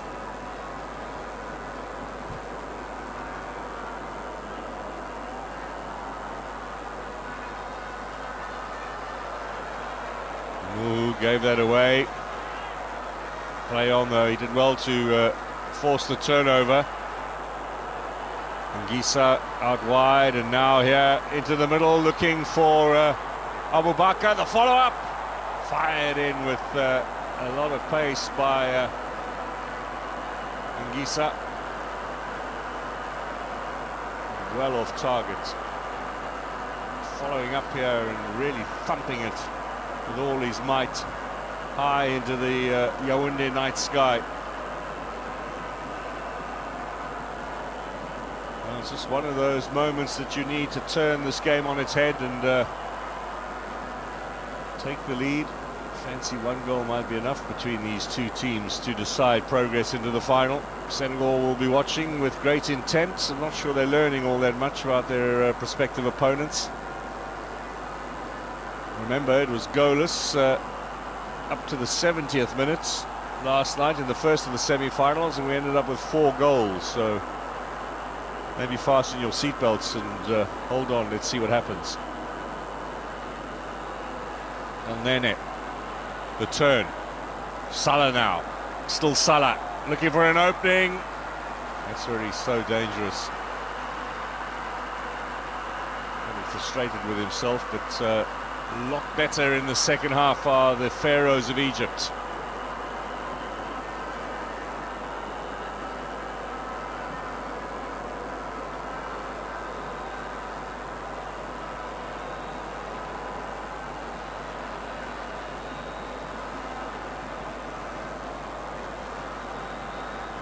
Cameroon keeping their powder dry as far as changes are concerned for the moment. They've yet to make any movement off the bench.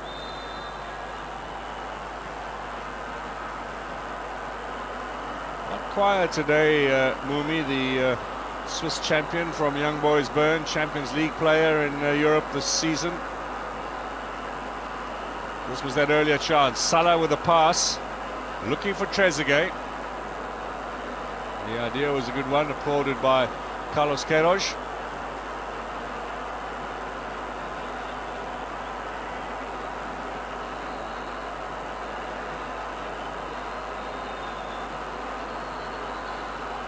Mumi.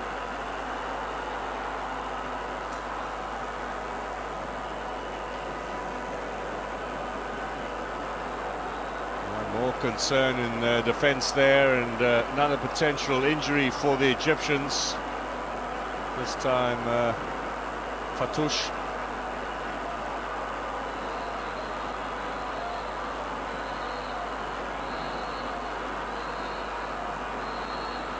He's okay, ready to resume. Wench going up, Fatouche banging his head into the shoulder of his own teammate. Ooh, it whipped his whole head around. He would have felt that.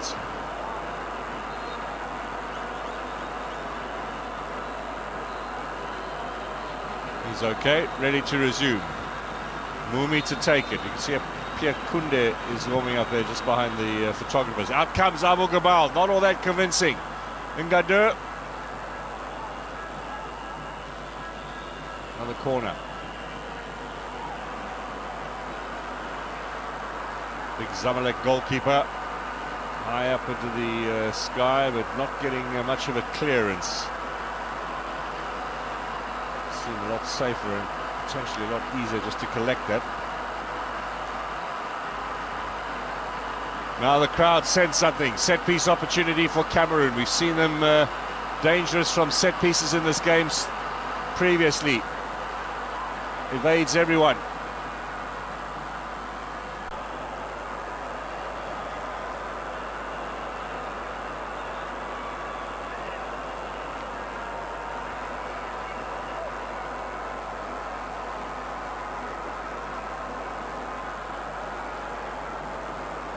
Almeni with Elwench.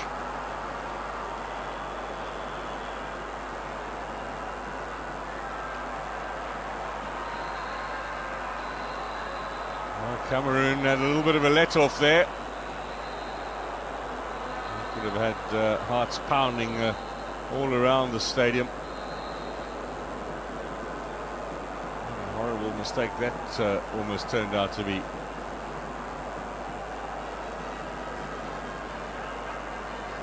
And we won't be playing any back passes like that again, I think, young Martin Ongla.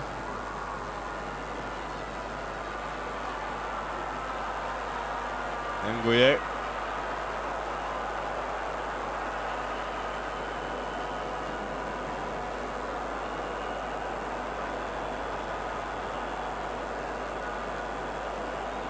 Castelletto, he has a look up.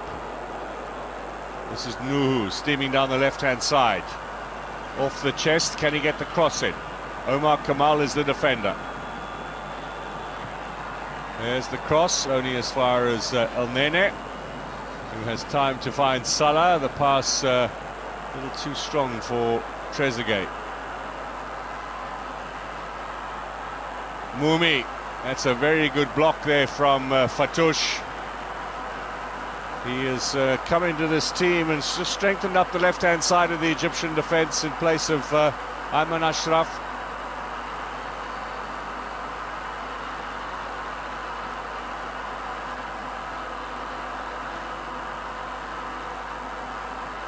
Ngisa. Castelletto.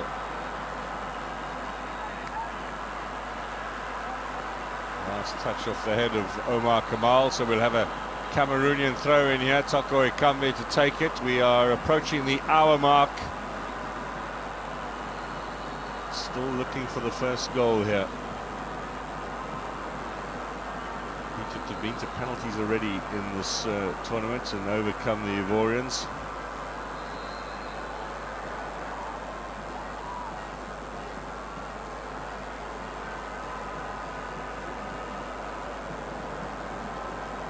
Clearance from Abdul Moinem.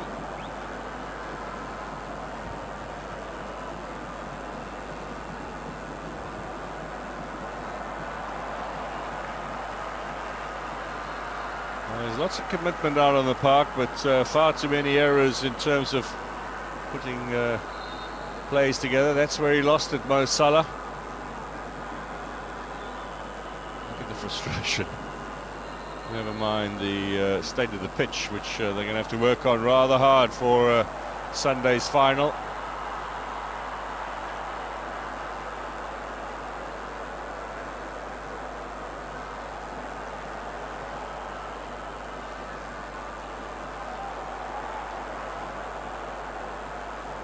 Castelletto does well.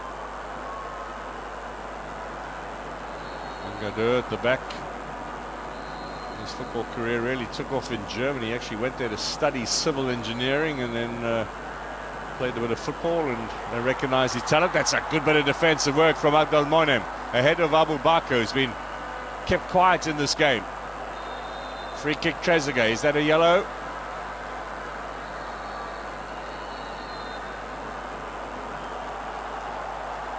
El Nene gets one for a little sarcasm. And then Unguier as well.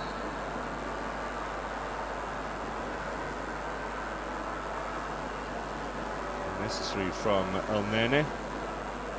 Maybe taking one for the team. Unguier.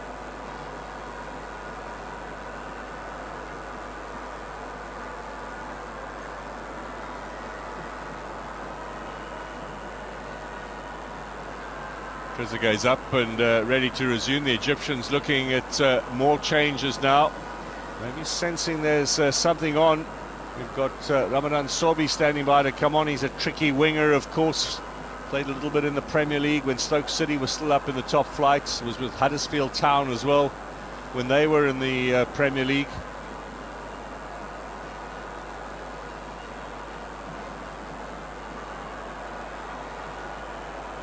Maybe Sobi's trickery can force an error out of the defence. Now, the biting of the Egyptians sees possession with Salah. Good ball inside for El Nene. Can he keep it in play? Across the face of goal. Looking for Fatou, and he was pushing into the back of the Cameroonians. So we will have a free kick here for the home country. Chance for a change.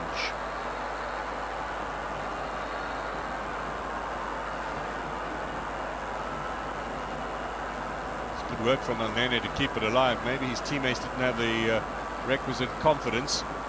Mamouche goes off, and then what right little opportunity a little earlier on in the second half. Ramadan Sobi plays with Pyramids these days, was previously with Al Ahly. A little adventure in England that certainly didn't work out for him. He's still only 25.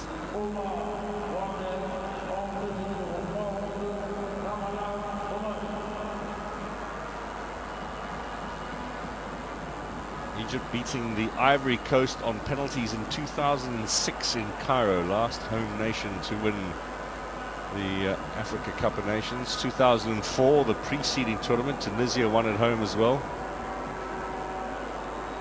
And before that, 96, South Africa over Tunisia in the final.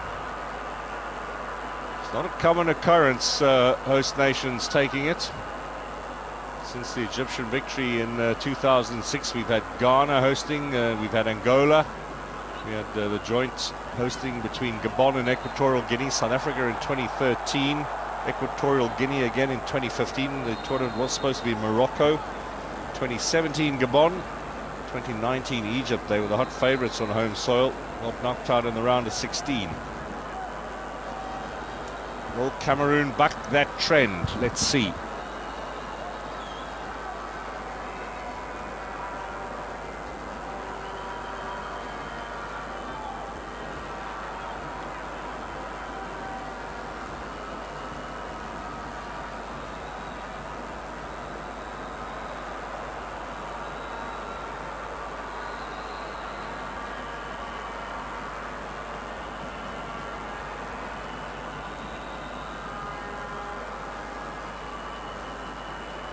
Salah.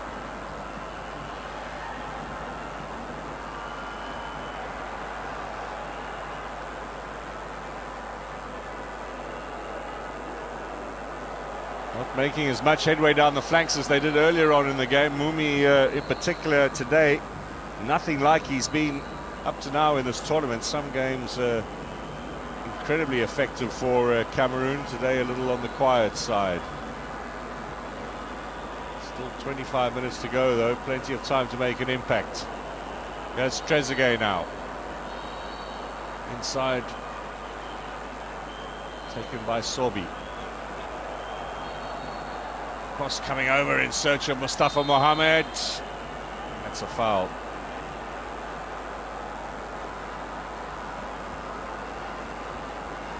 He's been in the wars in this game, the big centre-back.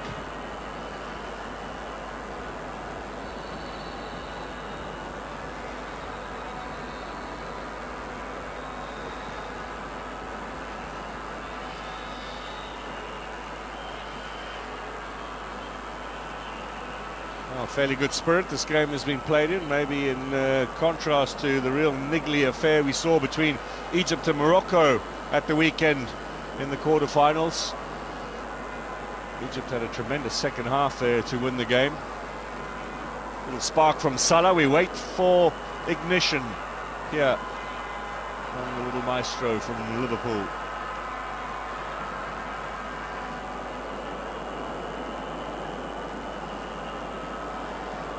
Castelletto finds Anguissa.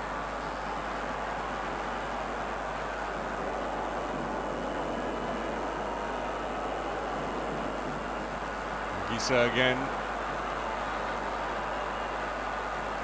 Nuhu.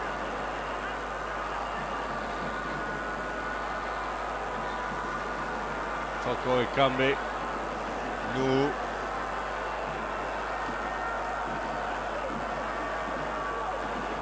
Now Mumi. Two defenders on him. Kamal is there. And so Abdelmonem, who went in perhaps a little too strongly, is given away the free kick. Chance for Cameroon on the set piece, which means the big men will come forward. Any complaints there from Abdelmonem, who's nowhere near the ball.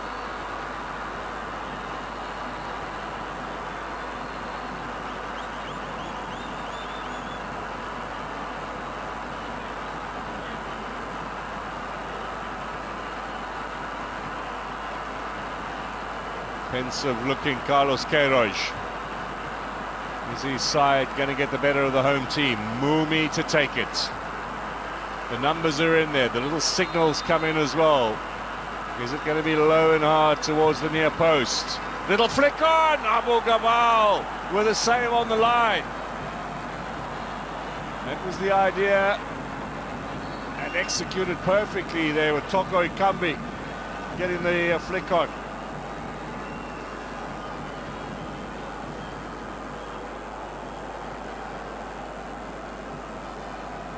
Something they've been working on in training over the last few days ahead of this match.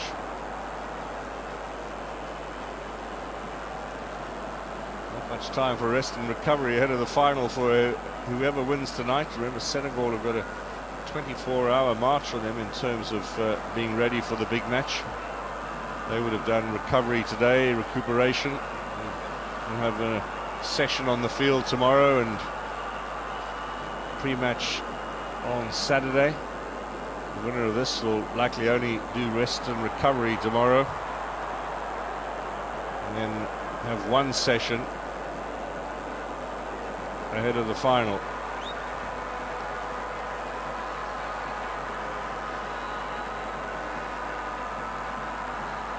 With tired bodies towards the end of a month's worth of intense football action, but of course mentally will be highly motivated for the final, whoever gets there.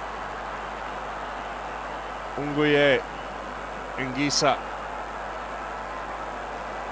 Castelletto for Cameroon. Still looking for the opening, the two midfielders. Now Anguissa needs it on his right foot. Tries it with the left, didn't get any power on it. Long range shot, oh my word. An effort from some distance out, and Abu Gabal looks to have hurt himself again.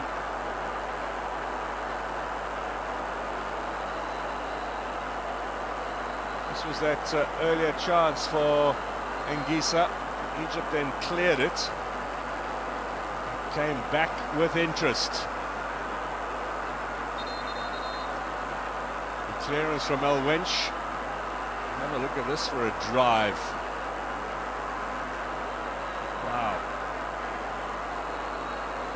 Goalkeeper is in a little bit of trouble now. That injury they were hoping would go away.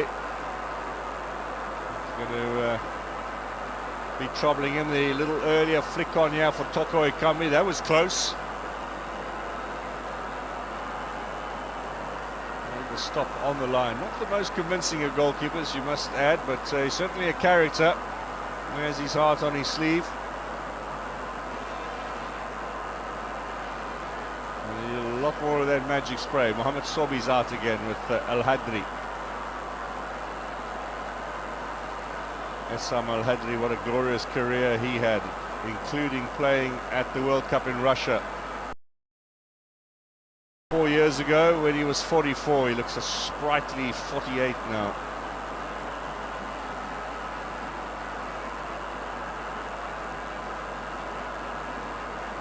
Crowd are still murmuring after that long-range effort.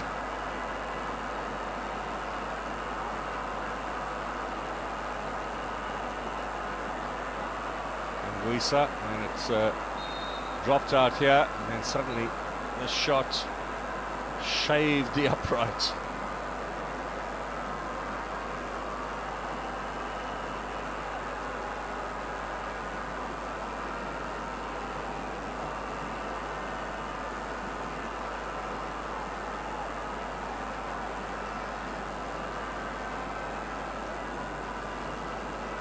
That would have been a marvellous, marvellous goal, worthy of winning any cup tie, never mind a semi-final of a continental championship.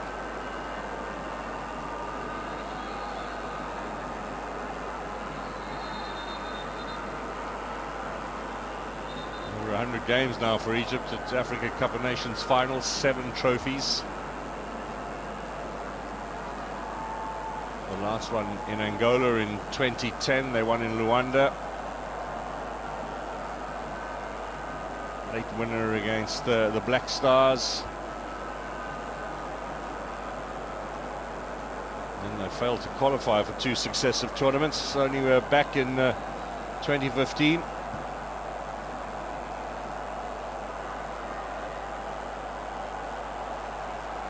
Now, looking for Salah. El Nene. Toko Ekambi.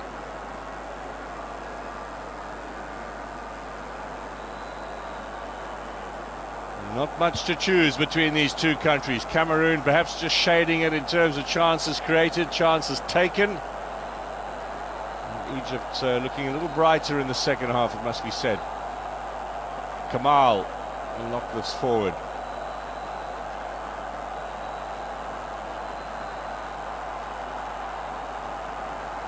No real impact so far from Ramadan Sobi.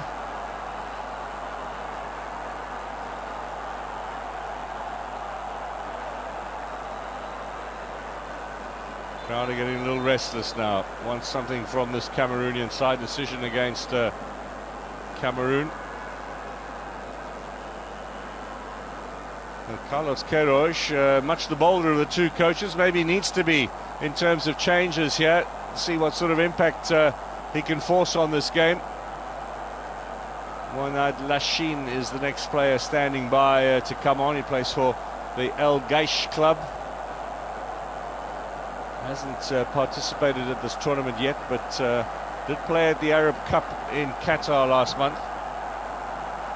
Carlos Queiroz would have seen his ability there.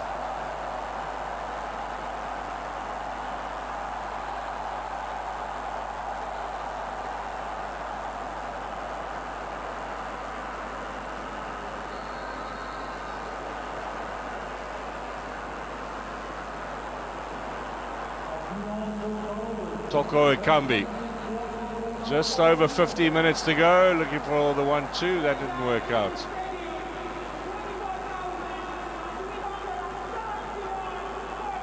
Egypt continue to look for options off the bench. Knocking this into touch as well, they'll need some attention. I think it's Fatu on that left-hand side. And we can make that change now as well with Lachine.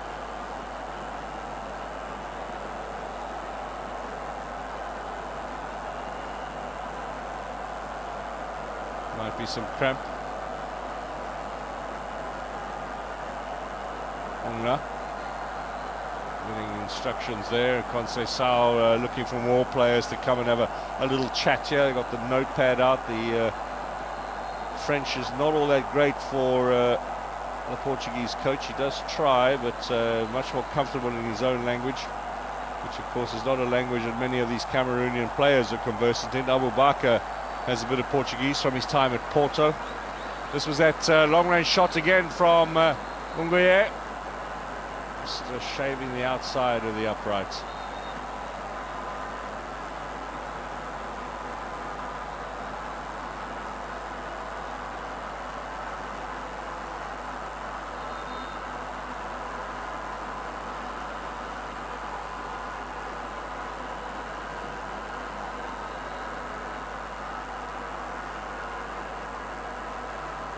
Another change as well for Egypt, so they're going to throw everything on now, try and sort it out inside the 90. Imam Ashur is the other player standing by to come on. Another Zamalek man. These are two players who haven't had a chance in this tournament so far, who are about to be thrown on in the semi-finals, Lachine and Ashur.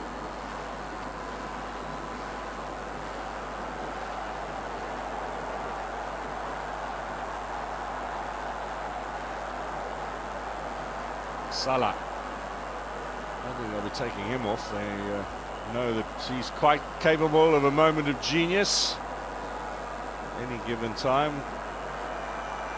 Don't take the joker off when it's in your hand. And then it. Kamal. Played forward by Sobi, doesn't find Salah.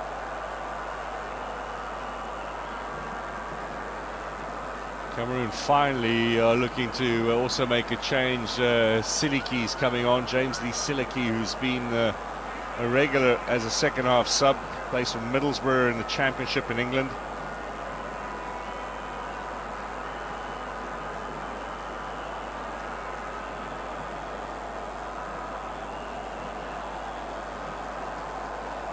That's going to go all the way to Sobi here. Finds Salah. Doesn't find Sobi the return ball. Well, they are the two creative geniuses that Egypt have at their disposal. Sobi perhaps regarded in higher esteem when he was a junior than Salah, but Salah's proven it at the top level of the game. Sobi is not lived up to those early expectations. He's a good 4 years younger than Salah.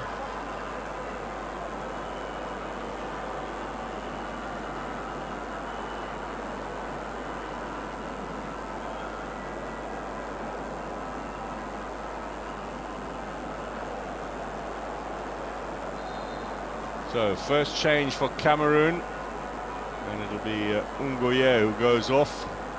Like for like in the midfield. Last contribution from him was to shave the outside of the post for Cameroon. He's done his bits. Not as creative today as we saw against Gambia, where he really did run the team from all over the park. Siliki on, he's moved to Middlesbrough at the start of the season from Rennes in France.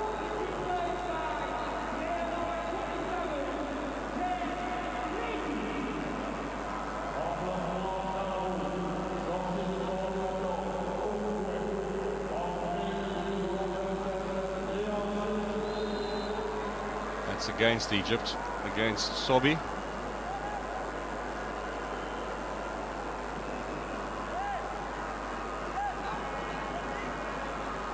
Gets a helping hand from Carlos Queiroz.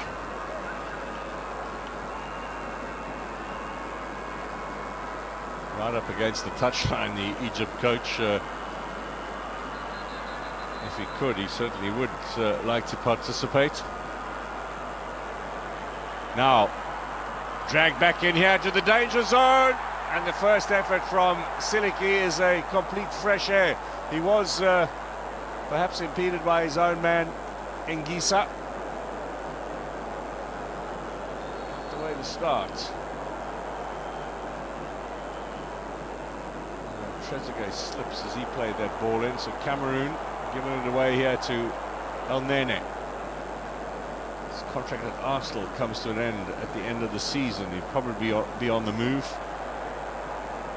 Sorbi looking for Salah.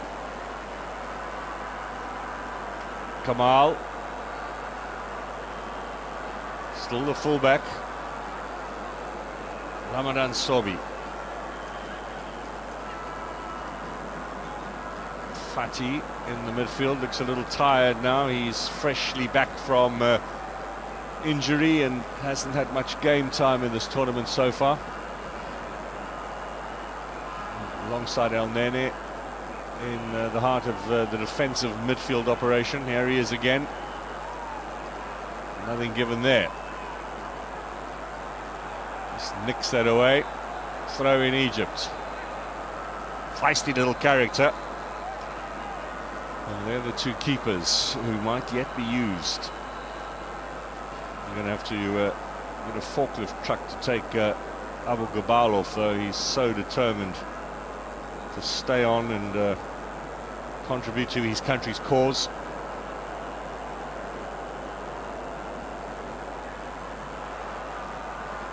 Eight minutes now to the end of the 90. Are we going to have a late winner here?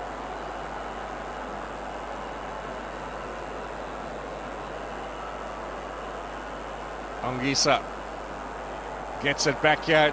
Toko Ekambi on the outside of the boots. The shot from Collins 5 was a clever one too.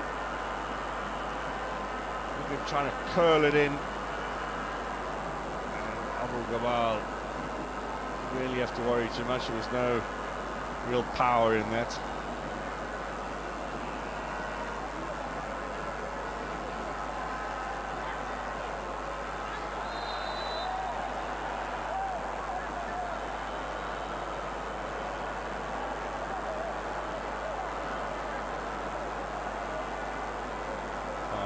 Mustafa Mohammed.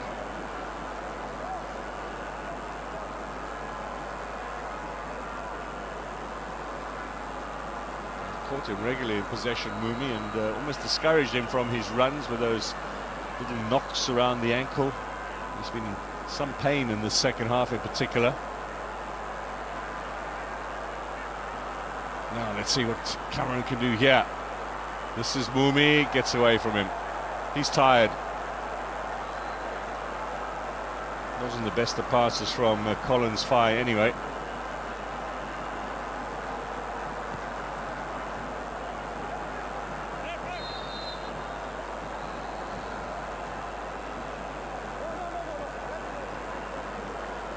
Seems almost inevitable. This game is heading to an extra 30 minutes.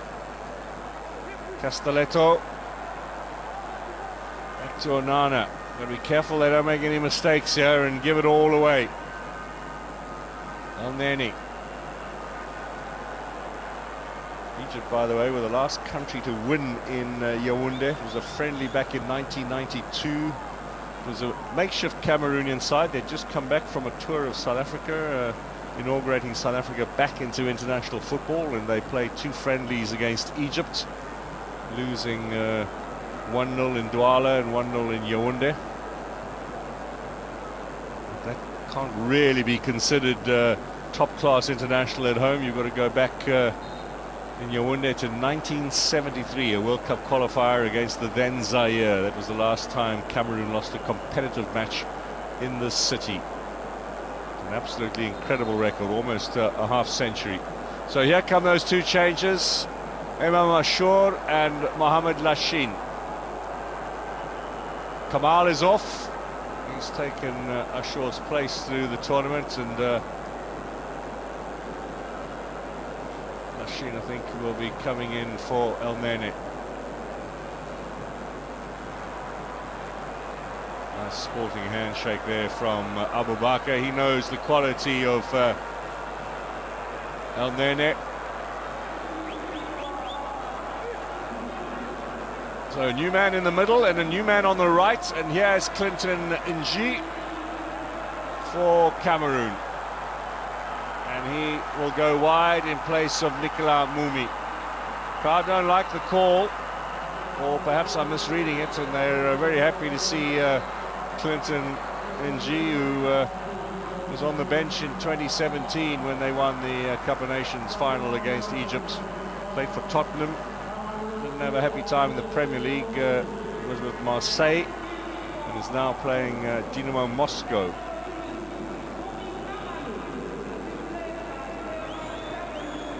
These changes perhaps with an eye on extra time.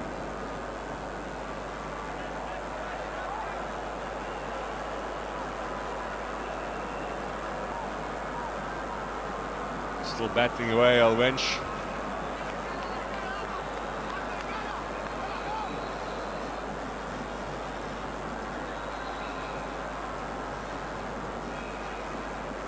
Sobi looking for Salah. Was he pushed off the ball?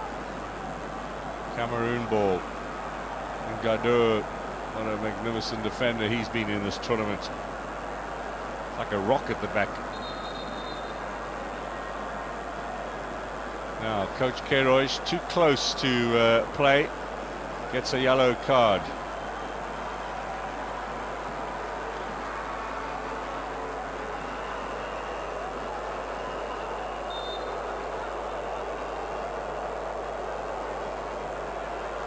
I think I'm right in saying his second yellow in this tournament. We'd have to see whether he might not be allowed to sit on the bench should they make it to the final.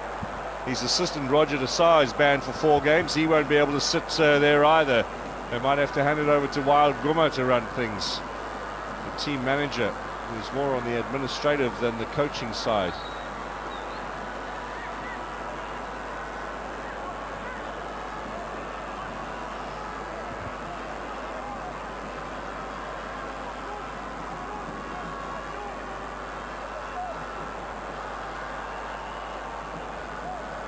Check when Queiroz did get a yellow, but if it was in the group phases, then he'll be okay for the final.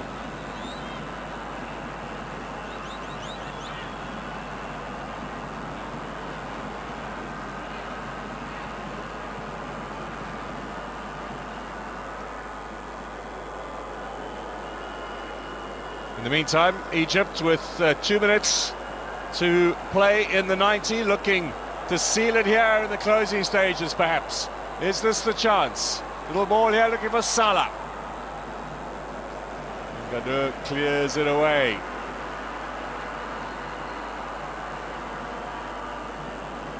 Errant throw from the Egyptians, from Fatou. There's Samuel Nguye, who's done his part.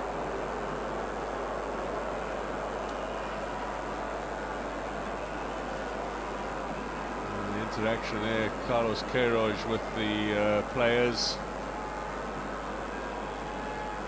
of the opposing teams, what the referee did not like, and the reason why he picked up the yellow. El Wench.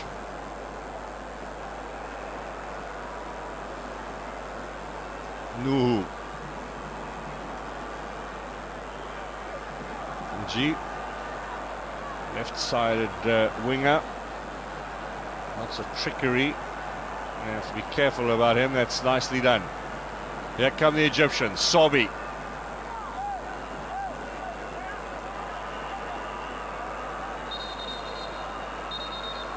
Now it's getting a little testy. Sobi and Nuhu. Red card for Carlos Queiroz. He will miss the deciding game. Unnecessary from the coach. He has been flirting with danger. He's been on the touchline. What's he want to fight with the 4th official for? The Egyptian coach is sent off Abu Bakr, suggesting to him, let's be a little dignified.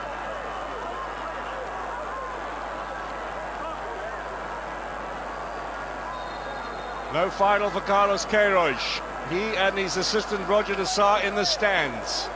And Egypt now run by proxy.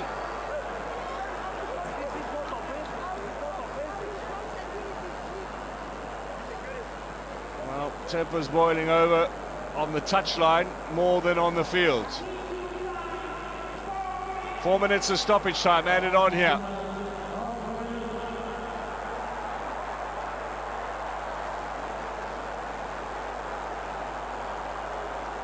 Too strong.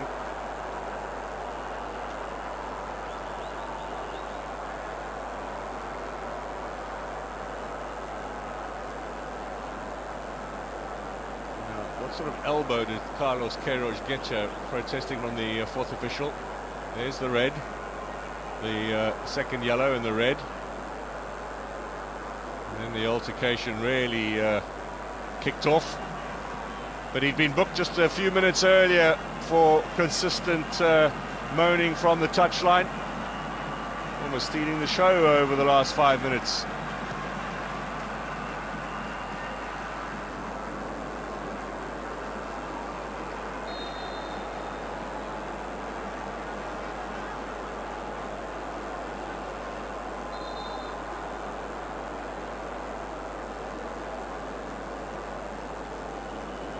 Checking on Castelletto, it's sportingly done by Trezeguet. Here come the Egyptians in these closing stages. They are capable of stealing things at the death. They've got a reputation for finding that moment of magic just when it matters. Well, we see it now with just 2 minutes to go. Ahmed Zizou is standing by to come on.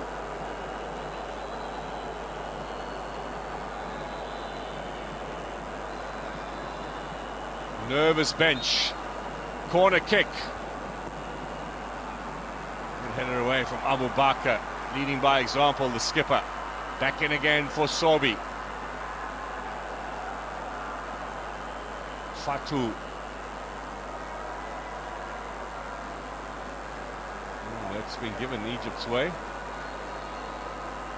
Not sure Trezeguet believed that would happen. This is a nervous Samuel Eto'o. He knows what Egypt can do in the closing stages of a match. 1 minute to go in stoppage time here. And if they are going to steal something at the death, they've got to get this ball forward. Here's Abu Gabal.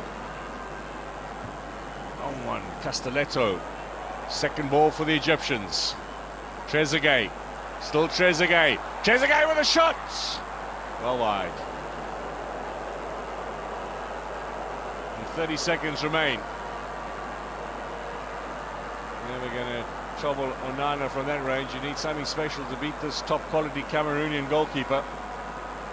Amongst the best on the continent. Perhaps number 2 behind Edouard Mendy.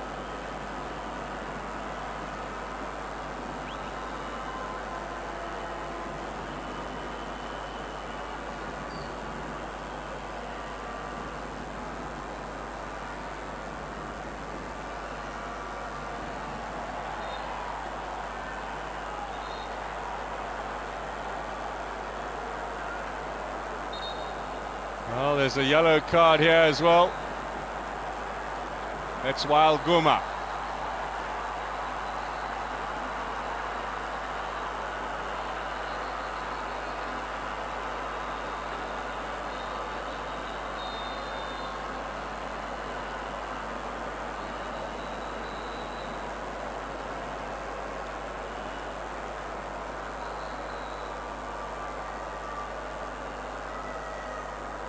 Well, the end of the 90 signalled by Bakary Gassama from Gambia. The two sides deadlocked. And we are headed to extra time. Cameroon 0, Egypt 0.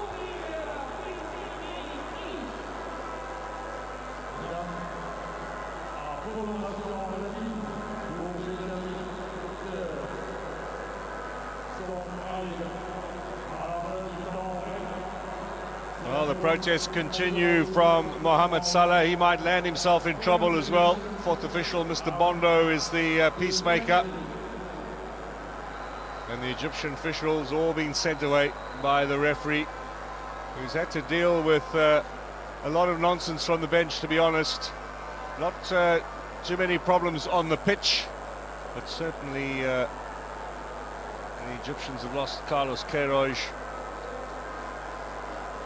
Cameroon might have the upper hand now as we head into extra time, but on the field, chances still few and far between. And these two sides with a chance for a short break before we go into extra time in the 30 minutes thereof.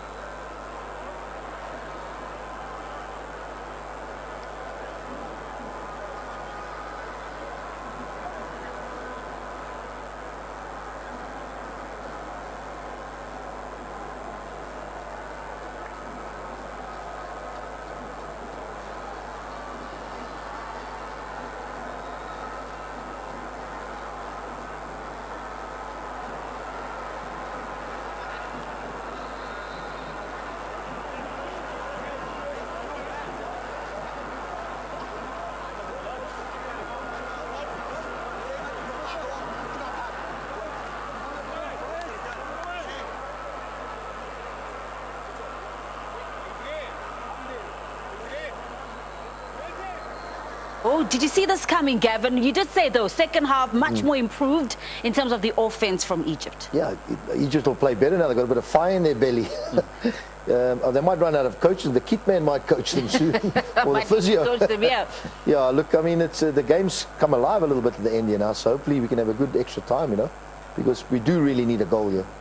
You know. You did say it was going to be very narrow, but you know, Cameroon now will be thinking about their previous chances, especially in that first half. Should have made better use of them. Exactly. I mean, when you're dominating games, you should make it count. You know, you have to be ruthless and key teams off when you have advantage. You know, and they didn't do that, and the Egyptian team grew in the second half, played a lot better. They were pressing higher. And the introduction of Trezeguet, I think, made a lot of difference there, and they looked a better team in the second. Yeah, that's the difference that you mentioned. And he certainly did make a huge difference when he was brought on, Trezeguet. Yeah, he came in there and he's just operating just behind Salah, which gives them a bit of options, a bit of mobility in the final third. But I think now they're faced with a different dynamic. There's no coach on the bench. There's no assistant coach. It looks like Salah's taken over there. So that's certainly going to impact who makes changes, who makes tactical changes. So a little bit difficult for the Pharaohs now because of ill discipline. Yep, ill discipline, but if there's a team that knows how to, you know, really come out of a difficult situation, having to go into extra time, having to push themselves, it's the Pharaohs. They experienced it in their previous two games, and here it goes again.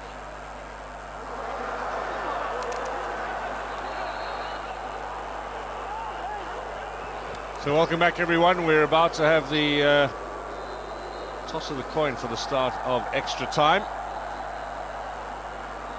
Nervous fans here.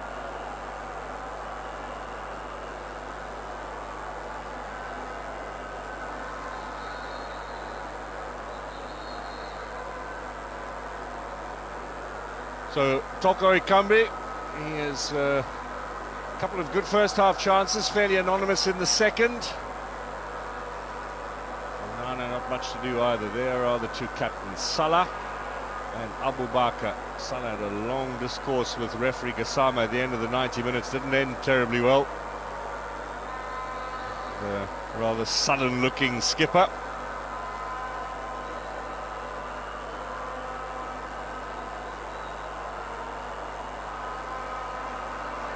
So let's see what 30 additional minutes might add to this encounter.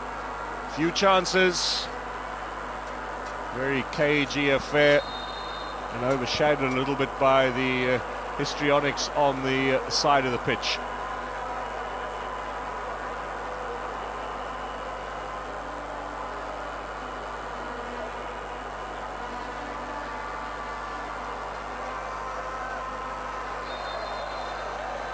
First foul in favour of Cameroon. Down goes Toko Ekambi.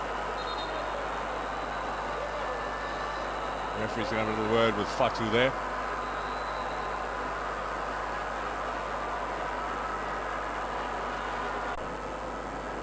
Fatu. Trezeguet. Good defensive work from Cameroon. Castelletto will knock this forward. El Wench.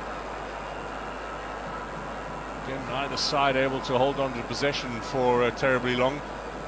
Here's Mo Salah. Easily picked off by Castelletto.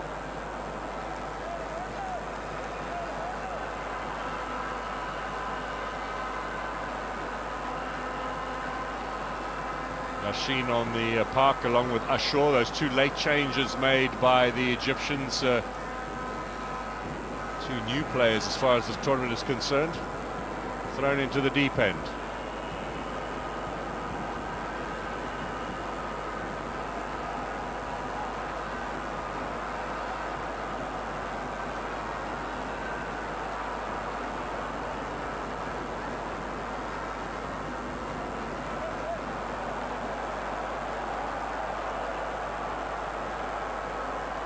Well, we do expect there'll be some tired bodies out there now. It's been a long tournament. Remember, we're in extra time. This is the second time for Egypt in this tournament. Cameroon have not had to go the extra mile so far.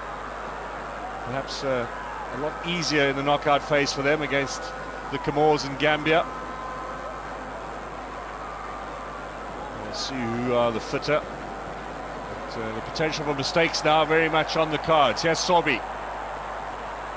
Sobi again, left-footed effort, looking for a handball. He was the only one really interested. Nice first touch from Nji. Good defensive work too from Ashur. That's excellent football.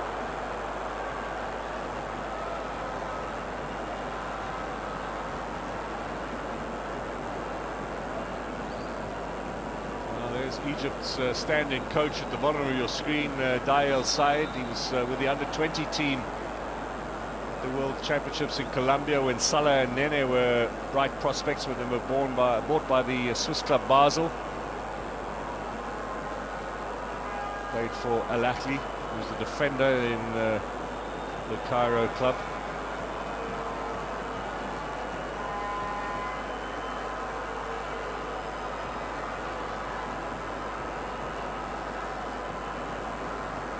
Cameroon will be pleased to tell you they've still got their coaching staff available. Yeah, now it's Trezeguet into the area, left-footed shot. The Mully.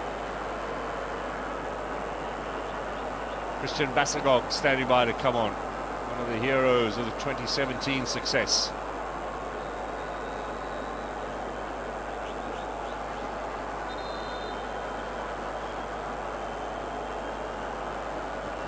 Trezeguet to come and take it. In the meantime, a little injury hold up again. And, looks like Castelletto is battling a little bit. Fancy that might have been a knock a bit earlier on. 5 minutes gone.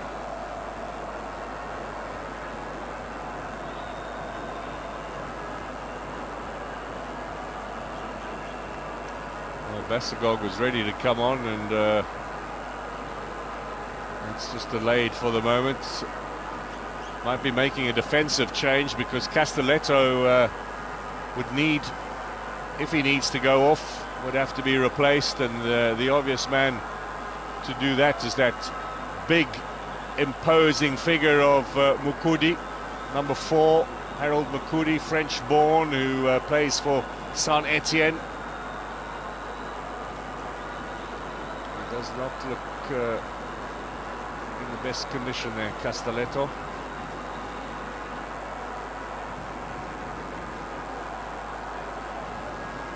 Perhaps the suggestion is that his race might be run.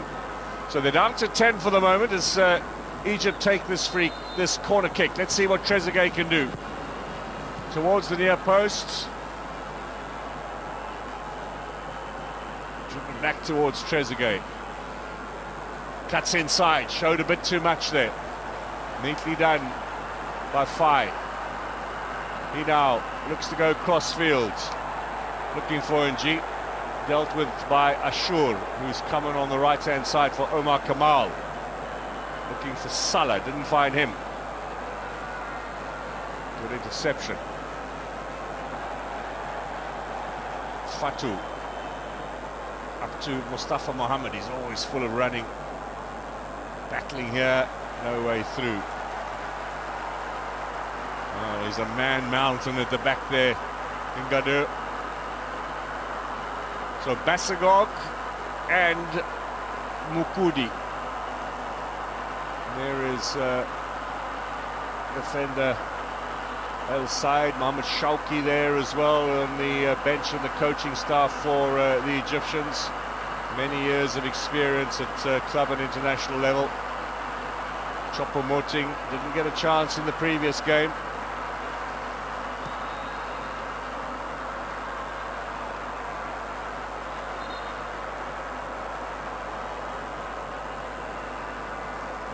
Basagog will be coming on for Toko Ekambi, and Mukudi, of course, is on for the injured Castelletto. I think Mukudi must wait his turn.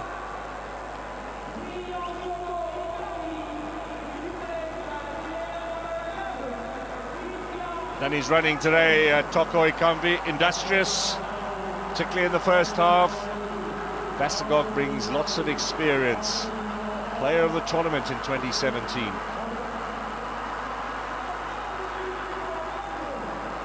So will those changes make the difference?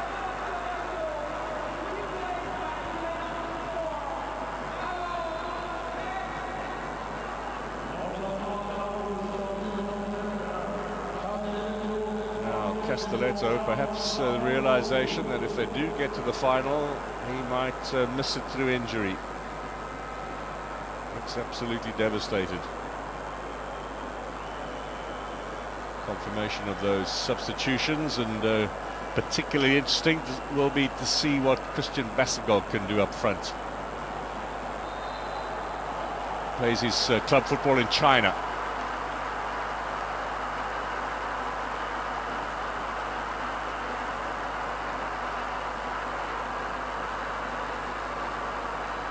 Mukudi still only 24.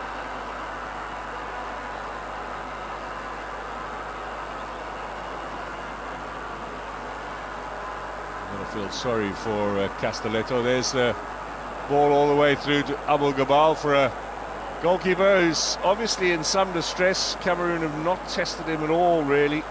Long-range effort in the second half was as much as he had to deal with.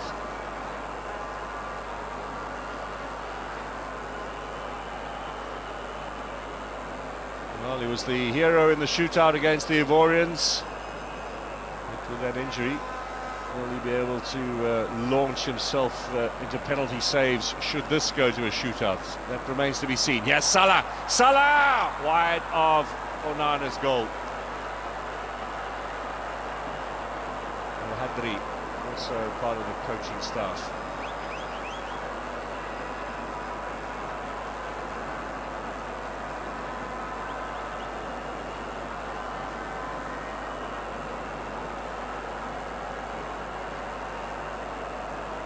Well, you just need to give Salah one or two of those little half chances and he will punish you. 10 minutes gone in extra time, another 20 to go, then penalties to decide who plays Senegal in the final on Sunday at the Olembe Stadium. So close now.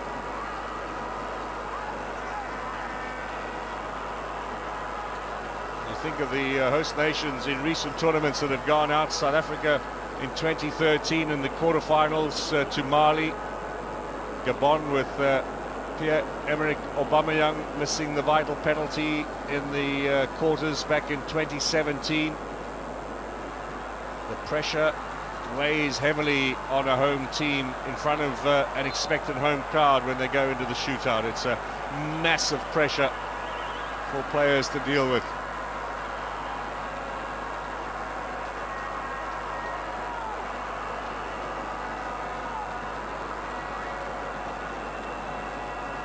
Abubakar.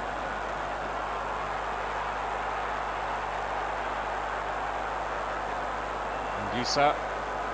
Fai.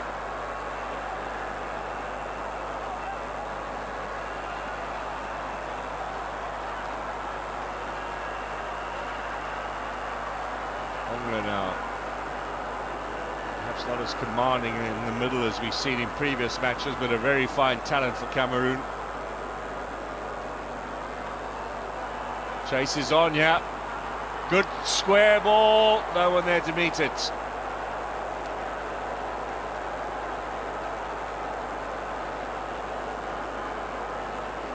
Abubakar, no goals in the last match.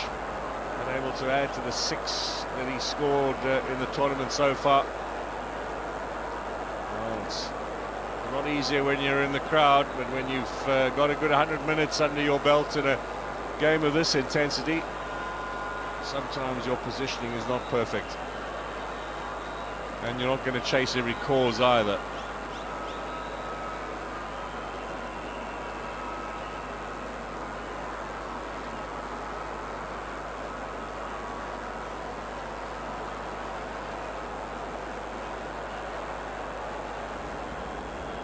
Still goalless. Egypt forward.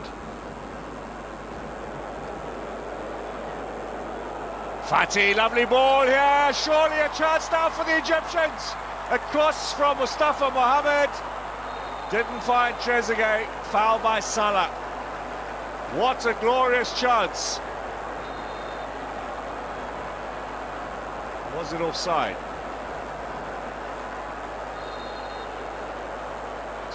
Tight call. Flag would only have gone up once the whole movement has been completed, but it stays down there. And then once Salah committed the foul, then it went up. And that might not have counted on VAR if they'd looked at it again, but just a little indication of how dangerous the Egyptians can be.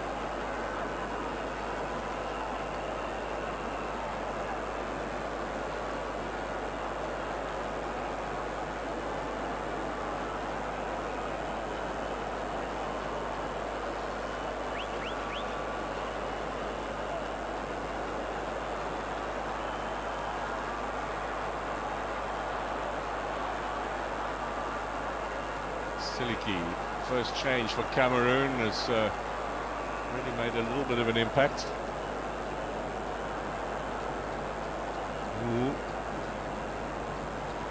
Basagog, haven't seen much of him yet since he's come on. Busy player. Mukudi at the back. Neatly done.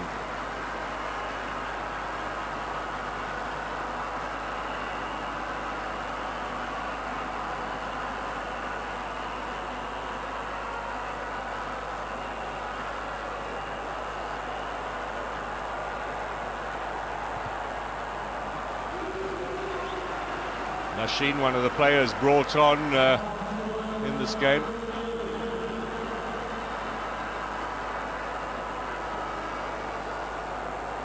It's been a very heavy pitch here for the teams to deal with. Some of the changes for Egypt perhaps demanding an eye on the conditions as well as on the tactics.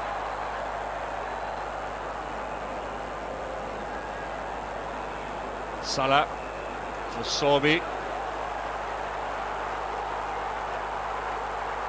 Clinton NG is going to keep us in play. Now, early ball across. Abu Gabal does not collect it comfortably. And in the end, a little bit of a rescue there from Mohamed Fati. Collins Fai. Basagog onto the left foot. Back to Fai.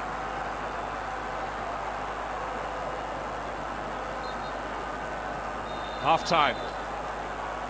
Exhausted, absolutely exhausted are these players. This heavy surface is really sucking the energy out of them. In from G, the goalkeeper made a real hash of this. Coming To the rescue there was Hamdi Fati. That might have been something that Samuel Eto'o would have snapped up. Thumbs up from El Hadri. That's more a confidence builder than an actual well done in that situation, because it wasn't. So, end of the first half of extra time. Cameroon and Egypt goalless. There'll be a brief break, and then they'll be back in action.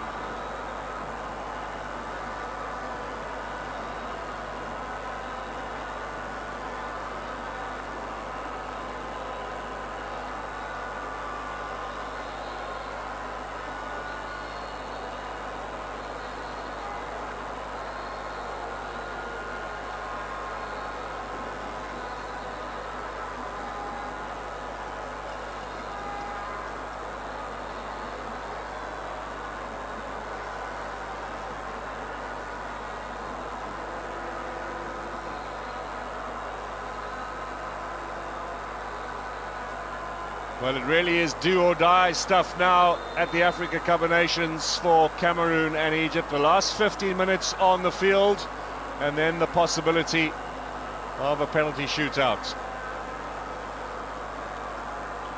One more change here for the Egyptians before the start of the final 15 minutes.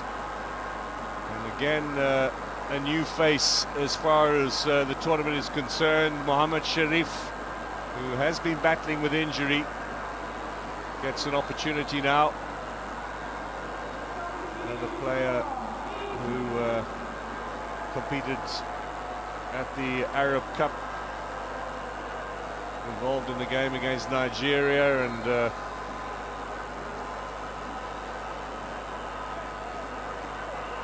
Guinea-Bissau on the Ivory Coast, now to replace Mustafa Mohamed in these closing stages. Al Ahly player on, former Zamalek man, now with Galatasaray in Egypt departs. So last throw of the dice from Carlos Queiroz in the stands. And another attacking player too. We'll try and see if they can sort this out before the lottery of the penalty. So Mr. Gassama to get matters underway. 2 World Cups for him in his career, and on course for Qatar at the end of the year. One of the top referees in Africa. The Egyptians might not see it that way at the moment, but he's got a great track record.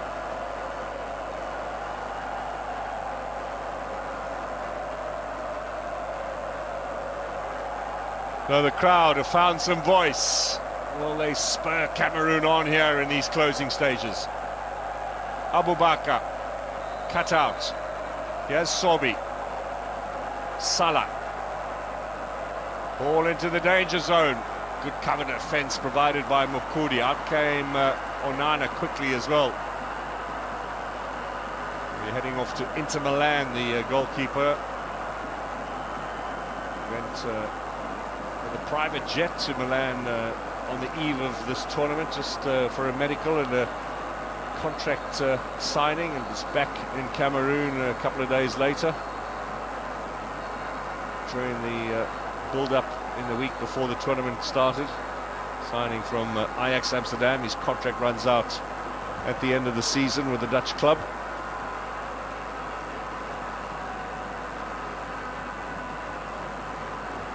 Abou Gabal to collect from Fati. Now Cameroon also with some changes. We'll look-see, it's Onana, the player from Bordeaux, who almost missed this tournament, injured, arrived here with his tournament in doubt. They took a chance on him recovering in time and getting an opportunity, and Jean Onana looks as if he might yet play. He had some time off the bench against the Comoros and the Cape Verde. 22-year-old midfielder from Yaoundé, now playing in the top flight in France, standing by to come on.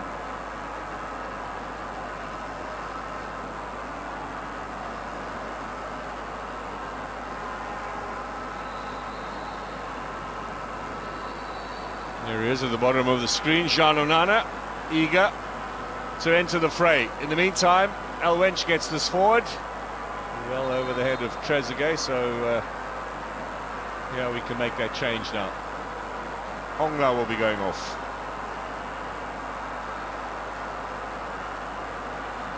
Onana's made a great recovery and had an opportunity to participate when they were certainly thinking of making an injury-enforced change before the start of the tournament. You can name your squad, you have to do so 10 days before the tournament starts, but any serious injuries that can be medically proven, you're allowed to make those changes before your first game. Once you've played your first game, whoever you've picked, that's the way it stays. And if there are injuries after that, no more changes allowed.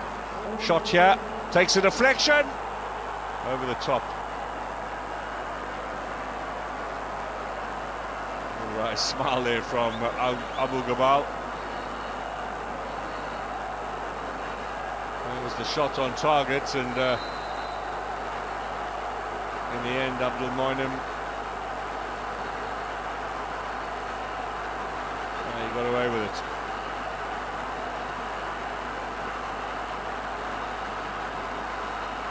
Oh, Siliki to take the set piece.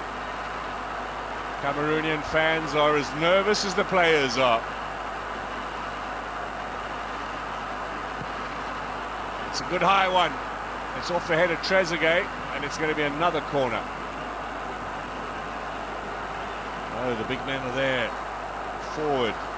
Proven a bit of a menace in the set pieces, and Egypt have not looked convincing defending them. Right from the first half. So is this the opportunity now?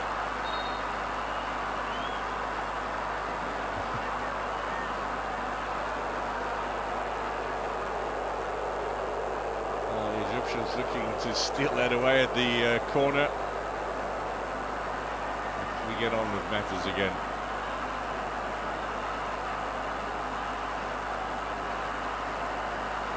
Makudi is a big presence in there. Ngade, Ngisa.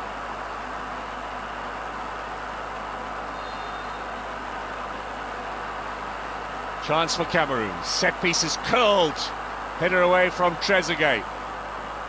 Bassagog dispossessed. Now the counter-attack opportunity.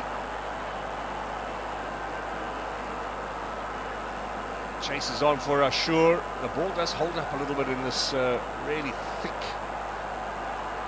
surface, heavy surface.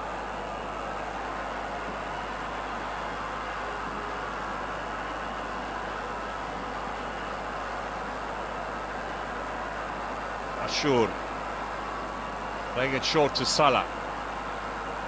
Now Salah.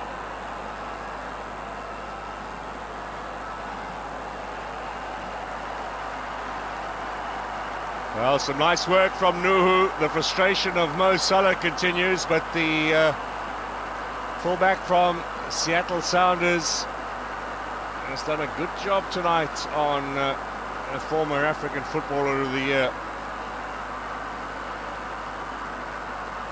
111 minutes gone.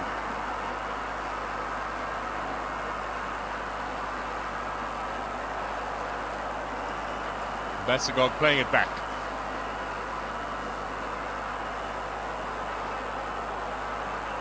Mukudi. He drives it back onto the left-hand side of the attack.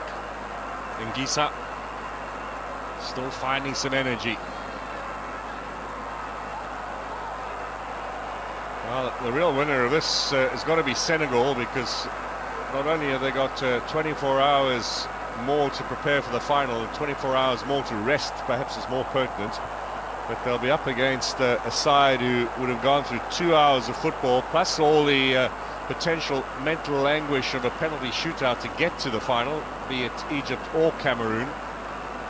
That's got to be sitting well with the Senegalese at the moment. They'll be liking what they're seeing down there on the pitch at the Olembe Stadium.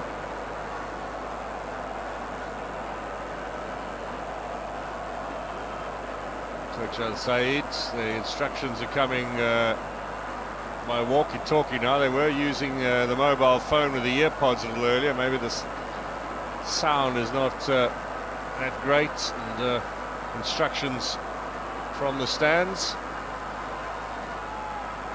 No Salah running things out on the pitch.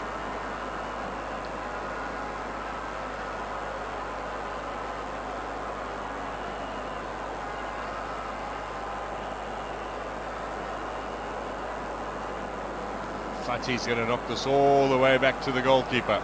Start the build up again.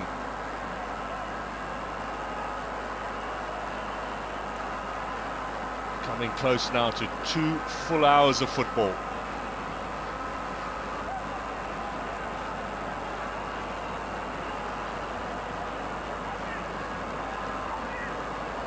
Now they're going to be sharp. On alert is the Cameroon defence.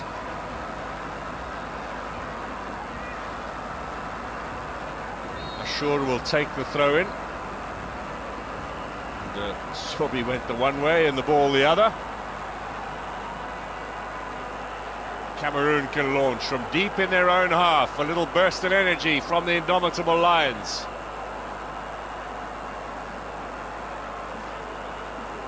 Nuhu, what an excellent game he's had. Looking for the return pass from Vincent Aboubakar. Now the danger man on the edge of the area, gets away from Nuhu. That was perhaps a chance. Salah at the other end. Salah chasing. Nana will get there first, and he almost gives it away. Anxious moments. Egypt getting numbers back behind the ball very quickly. First concern for them is to take this to the end of extra time without any scares. Handball claim. The crowd are perhaps the most vocal. Mukudi. Foul against Fatu. This was Collins Fire, the earlier claim. He and the crowd, no one else really. Oh, that's well done from El Wench. Remember, a couple of games out with injury, back on the field, and 120 minutes required of him, despite the head injury picked up in the first half.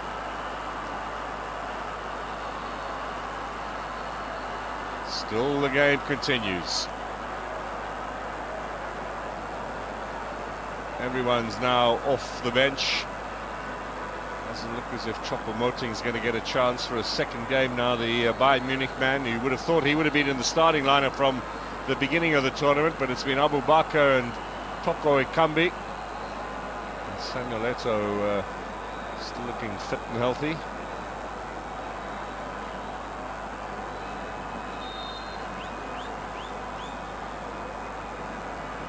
There is no one sitting down now. So close. You wonder how many of them are going to be able to bear to watch the penalty shootout that now looms rather large.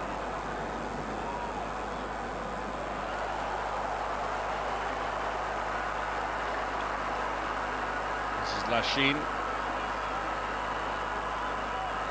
My man of the match, Nuhu, today.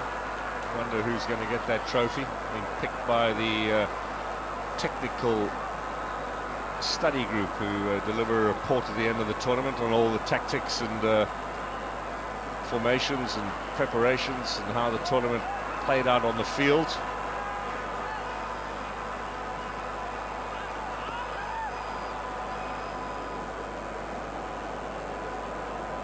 Trezeguet.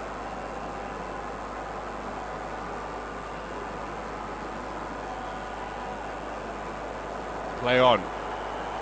There come Cameroon now, with time running out. Trezeguet gets it back. Referee says play on. Egypt launched the counter. Where's Fatu finding the energy from?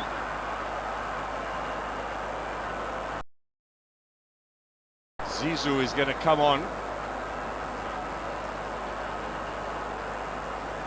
He's going to be replacing Mohamed Sharif, who's only been on for a relatively short time in this game. That's a strange call from Egypt. Probably to do with the penalty kicks more than anything else. Or did Sharif suffer a recurrence of the injury that's restricted his opportunities in this game? I'm not sure that's the case. Maybe Zizou is the lucky charm in the closing stages.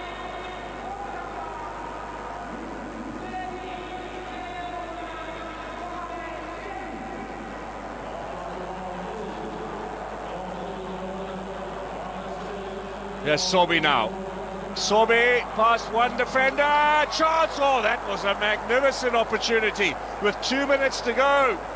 Across the face of goal. That's what Ramadan Sobi can do.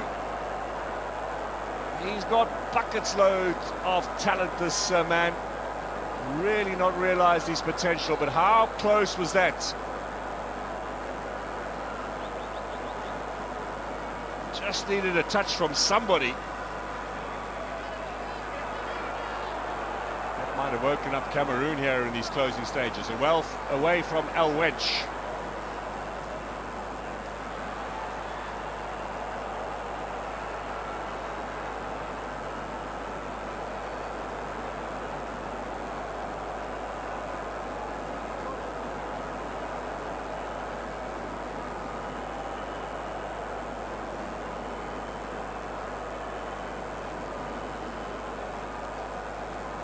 Well, are they settling for penalties now, Cameroon? A minute to go. Rather safe than sorry, perhaps, is the decision here from the host nation. We have had 119 minutes of this game. We've got another minute left in extra time.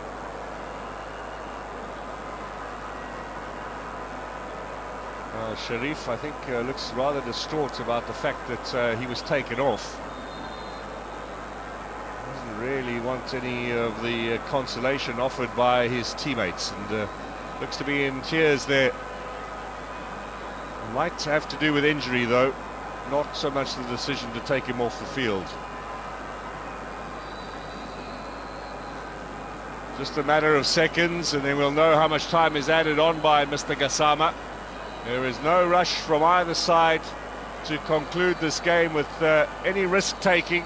Looks as if we are bound now for the drama of the penalty shootout. Just a minute.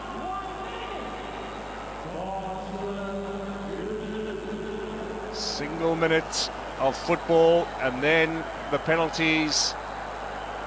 The cruel way of deciding a place in the final of the Africa Cup of Nations. Egypt got to the final in 2017 ahead of Burkina Faso in similar fashion.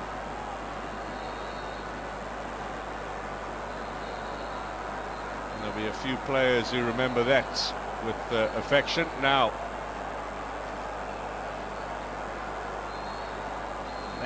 maybe these closing stages could deliver us a goal and save us from those penalties. Ashore for Sobi, for Salah, and defenders all over him. That's it, all over. 2 hours of football, no goals at the Olembe Stadium. A tough game in really hard conditions. This might well have won it for Egypt. The super talent of Ramadan Sobi. The right-footed cross, looking for anybody to get a touch. There were 3 of them in there. How did they miss that chance? That might well be the big one. The distress on the face of Samuel Eto'o. End of extra time here. Cameroon 0, Egypt 0. We'll be back shortly with a penalty shootout.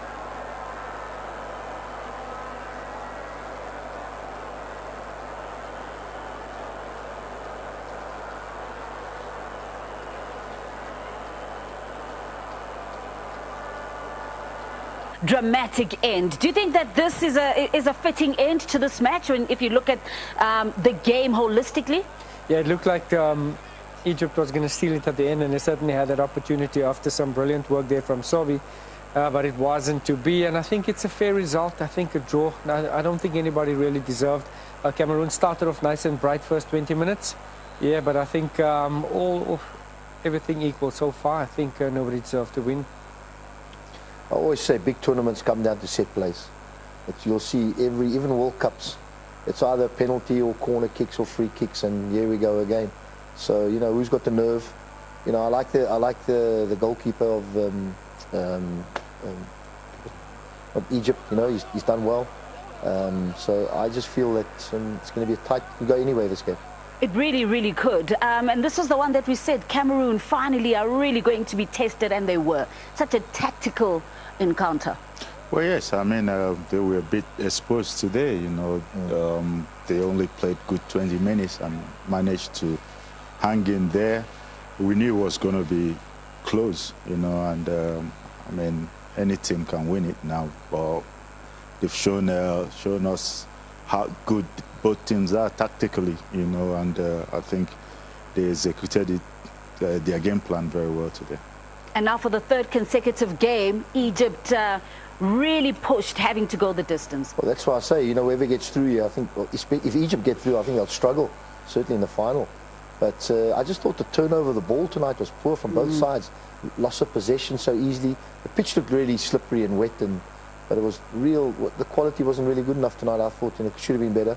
But they're down to this now, and, you know, anybody can win this game. Yeah, and we're starting to see tied legs, right, from both.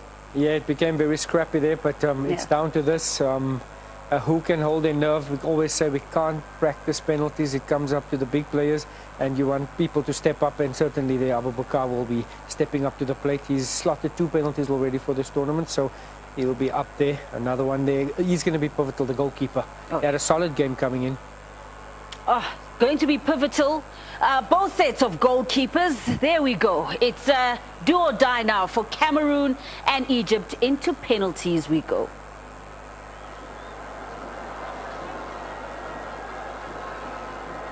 Whole support posse there of goalkeepers and goalkeeper coaches. And Mohamed Salah with some words here for his teammates, while Guma leading things from the bench with Carlos Queiroz sent to the stands.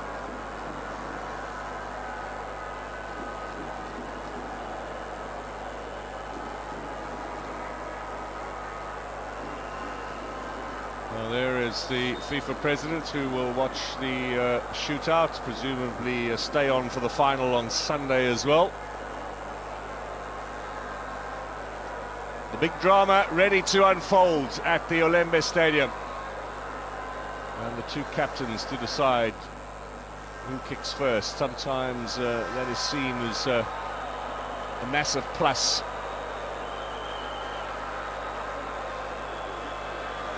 No, yet again. To save. So that means he wants Cameroon to kick first if he wins the toss.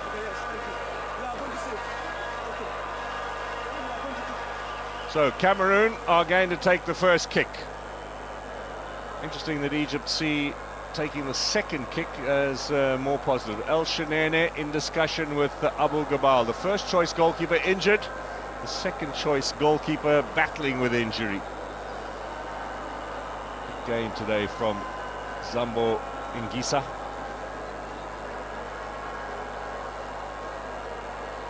No problem, says Choupo-Moting, you'll do the business. There's Onana, big responsibility for him. What a big goalkeeper he is, though. He's a man made for the big occasion. And after all of those months out serving his drugs ban, he's got a chance now to put it all behind him and to go on and help his country win a place in the final. Egypt beat the Ivory Coast 5-4 on penalties when they met in the round of 16. All 5 converted by the Egyptians, and Abu Gabal making the save from Eric Bailly that proved the difference. The usual talk about moving off the pitch. Goalkeepers know it well. Not that we've seen any penalties brought back for obvious movement off the field, or off the line, I should say. Abu Bakr will take the first penalty for Cameroon. The skipper, with 6 goals in this tournament, leading by example. And he's tucked a few penalties away as well. You remember the opening game, how long ago that was now, against Burkina Faso at this very stadium. 2 penalties in the first half to turn the game around after Burkina had taken the lead. Vensa Abu Bakr against Abu Gabal. First penalty for Cameroon. The drama begins, expertly stuck away by the skipper.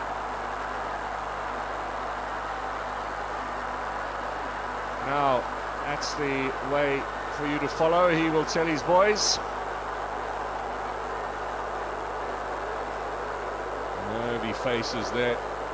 The pecking order or the kicking order will have been decided. But those who are knocked down for the first 5 know there is the possibility they might still be called upon. Zizou brought on for penalties, it would seem, in the closing stages. Young man from Zamalek, big responsibility here. Up against Onana. Zizou sends Onana the wrong way. That's very confidently done. Not much chance in these shootouts for goalkeepers if you keep your nerve. Zizou certainly got Onana committed there. He moved the one way, and the young striker the other way. Teammates like it. He took the first one against the Ivorians as well. They might have their set order, although El Sulaya and Kamal have gone off. Mukudi came on for the injured Castelletto. Big responsibility for a 24-year-old defender. Up against Abu Gabal. It's saved.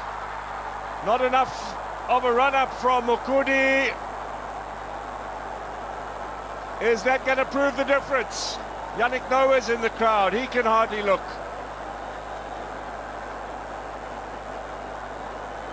Well, it was hit far too close to the goalkeeper. Not much of a run-up either. The stress all over that lady's face, and understandably so too. Abdelmonem successfully converted against the Ivorians, called upon to do so again against Onana. Chance for Egypt to go into the lead here.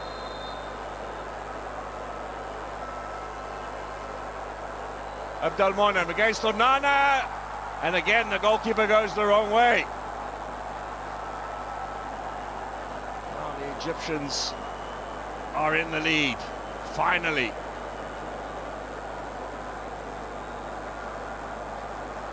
What a tournament he's had. Came on in the first, after the first game, after El Wench was injured. Came on at half-time. In the second match, I should say, the one against Guinea-Bissau, and hasn't looked back since. Siliki now, also on as a substitute. The lead with Egypt.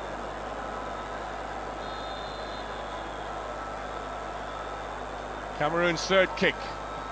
It is saved! Well, are they going out, the host nation here? Another brilliant save by Abu Gabal. 2 in a row now. Picked the right way, got a hand up, and Cameroon have got 1 out of 3. Is the dream dying here in the penalty shootout? Chance for Egypt to go 3-1 ahead and move 1 kick away from a place in the final. Lachine to take it.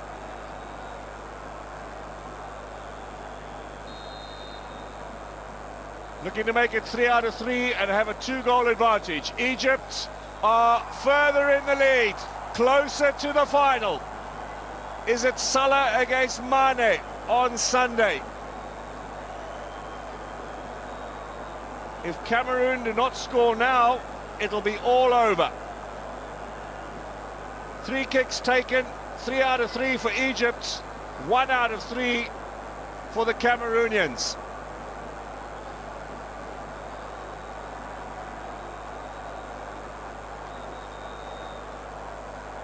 Clinton Ng.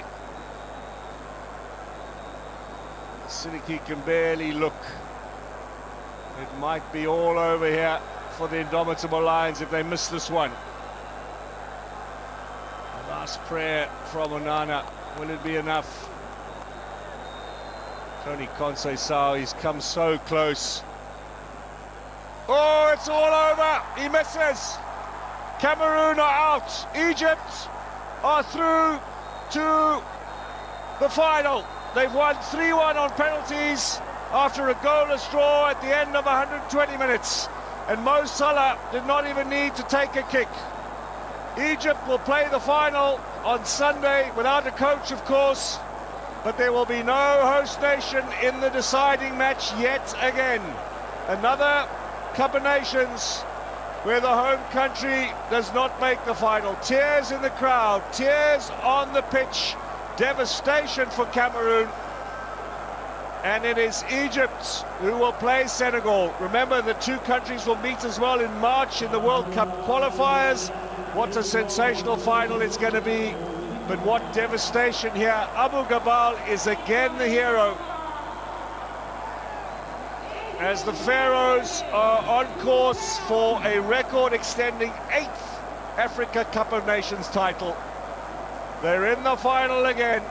The country who cannot stop winning. You've got to feel sorry for Tony Conceição. Carlos Queiroz onto the pitch to celebrate with his players. Well, he got sent off. He won't take any part in the final, but that's the first Continental Championship that he's made all the way to the final. And the celebration with his players and his coaching staff. So progress for Egypt, devastation for Cameroon. The final score here is a 3-1 victory on penalties after a goalless draw. The hosts are out. The Pharaohs play Senegal in the final.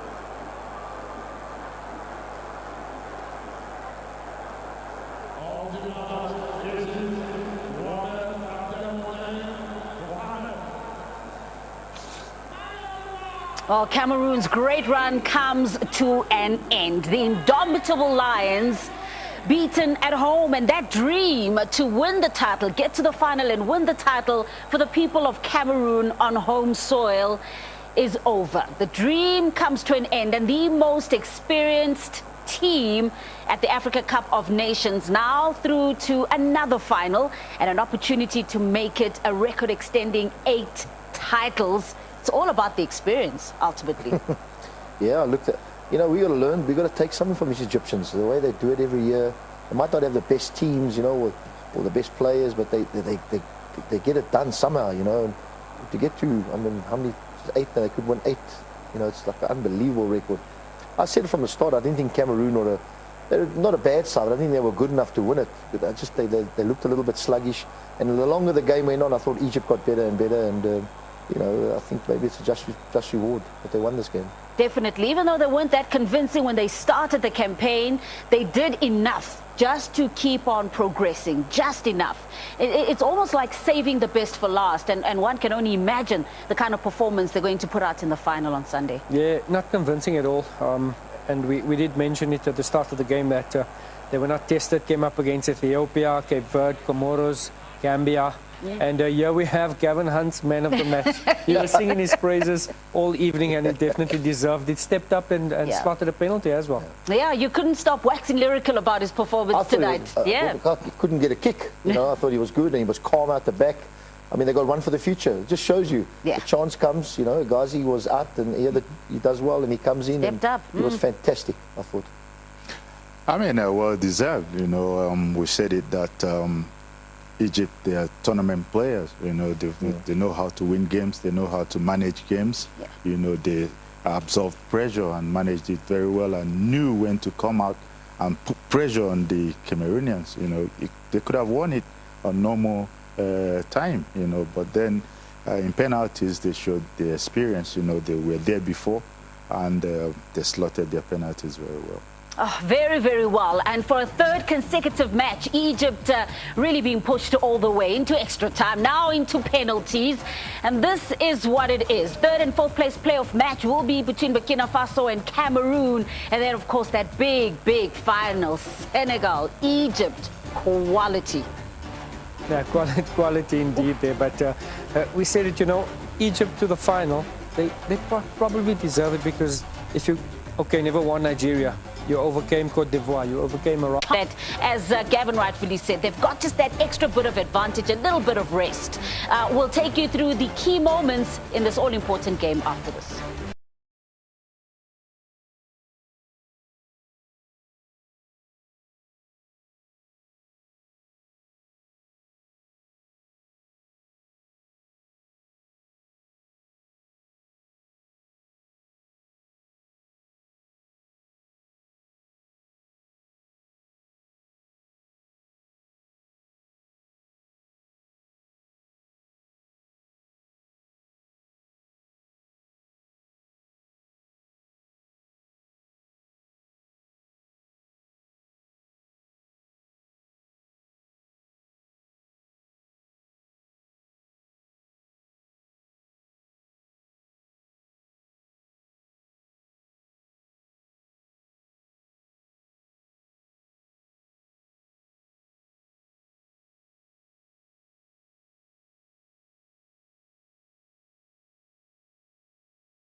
Are through to the final, and now it's down to the Pharaohs and the Lions of Teranga on Sunday to see who will win another crown and become the champions of Africa. Oof.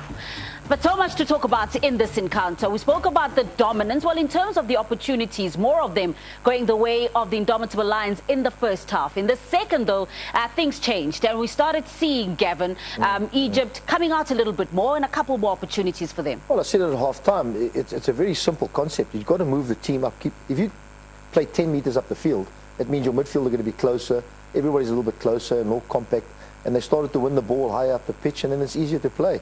It's a very simple concept. So they did that so much better. But Cameroon, for me, they just moved the ball so slowly, as the game went on, and they just looked like they ran out of, is it legs or, the energy levels was down, and they were really poor on the ball, and it just got worse and worse and worse. Well, this breakaway, this opportunity for Salah was it was a given, it was a gift chance. What a chance. I mean, it was gifted to him there, but unlike Salah, normally he takes those, but today, I mean, he didn't really play very well, and for me, that was an example of Salah that we saw today. Yeah, and another standout performance today definitely has to be the goalkeeper. Between the sticks for Egypt, we're talking about the #1 injured, was on the bench, and he had to come up with a big performance, and he did just that today. Yeah, Gabaski, he looked assured in every save. Even in the first half when he was tested, there was a few balls, high balls. His timing coming off his line was there, so very confident, and he was the star at the end of the evening. But I think his performance in the 90 minutes plus the extra time really shows that Egypt have a lot of depth in that, and he's become a star in his country this evening. Yeah, we were questioning, just some of the substitutions and maybe an opportunity Cameroon bring in a couple of faces, but one that we had predicted was Trezeguet. They just looked so much livelier when he was brought into the game, and we started seeing them again taking a couple of chances. This one, what a rocket. What a rocket, what a chance, but it wasn't like it was clear-cut chance. It was a bit of lucky rebound, but he took that one ever so well. He could have gone in there, and nobody would have questioned that, because he took it really, really well. Yeah, you talk about the pressure on the coaches of a game like this, and just the pressure to make it through to the final came to a head for the Pharaohs. Yeah, I think Carlos, his experience, he's been around, he should know better. You can go so far, and there's always that boundary where you just don't go. And I think he just went over the, he pushed the limits a little bit too much, and obviously what happened. But the referee was looking for him right in the first half when he booked him. So he should know, Carlos, don't go in there, and because they're going to send you off, and it's what happens. Yeah, it was a different Carlos Queiroz, though. Yeah, it's not normally like him. He's normally calm, but you could just see he just pushed the boundary and just went over it. That's what pressure does to you. Yeah. He was under pressure there, and he was trying to show character for his team, but then he went a bit too far there. And you can see there was very little commotion with Carlos, and the referee walking straight to him. Yep. And now you understand his reaction. He was livid because he's like, I done nothing. But as Gavin said, he was aiming for him. First half was already cautioned. You have a few suspensions in your coaching staff, So the last thing you want to do is provoke the referee. So I think not the best of behaviors, and it just put them on a setback. Going into the final now, you're without the head coach there. Yes, the message can be translated through the assistants, but it's just not the same. It's not the same, right? Do you think that maybe this tells a story of what's happening behind the scenes? Just how much was riding on this?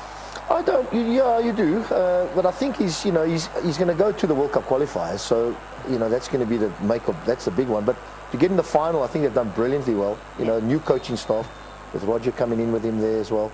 Obviously, the language is the problem. They've got to interpret, as you can see. So, but Carlos, his experience, he's been to Real Madrid and these places, he should know. But obviously, something's happened possibly that we don't know about. So now we've got, key members of the technical team that are going to be missing in that final, and the fact that they were pushed once again. Are they going to have the legs to go all out in such a big final? Yes. They have nothing to reserve for.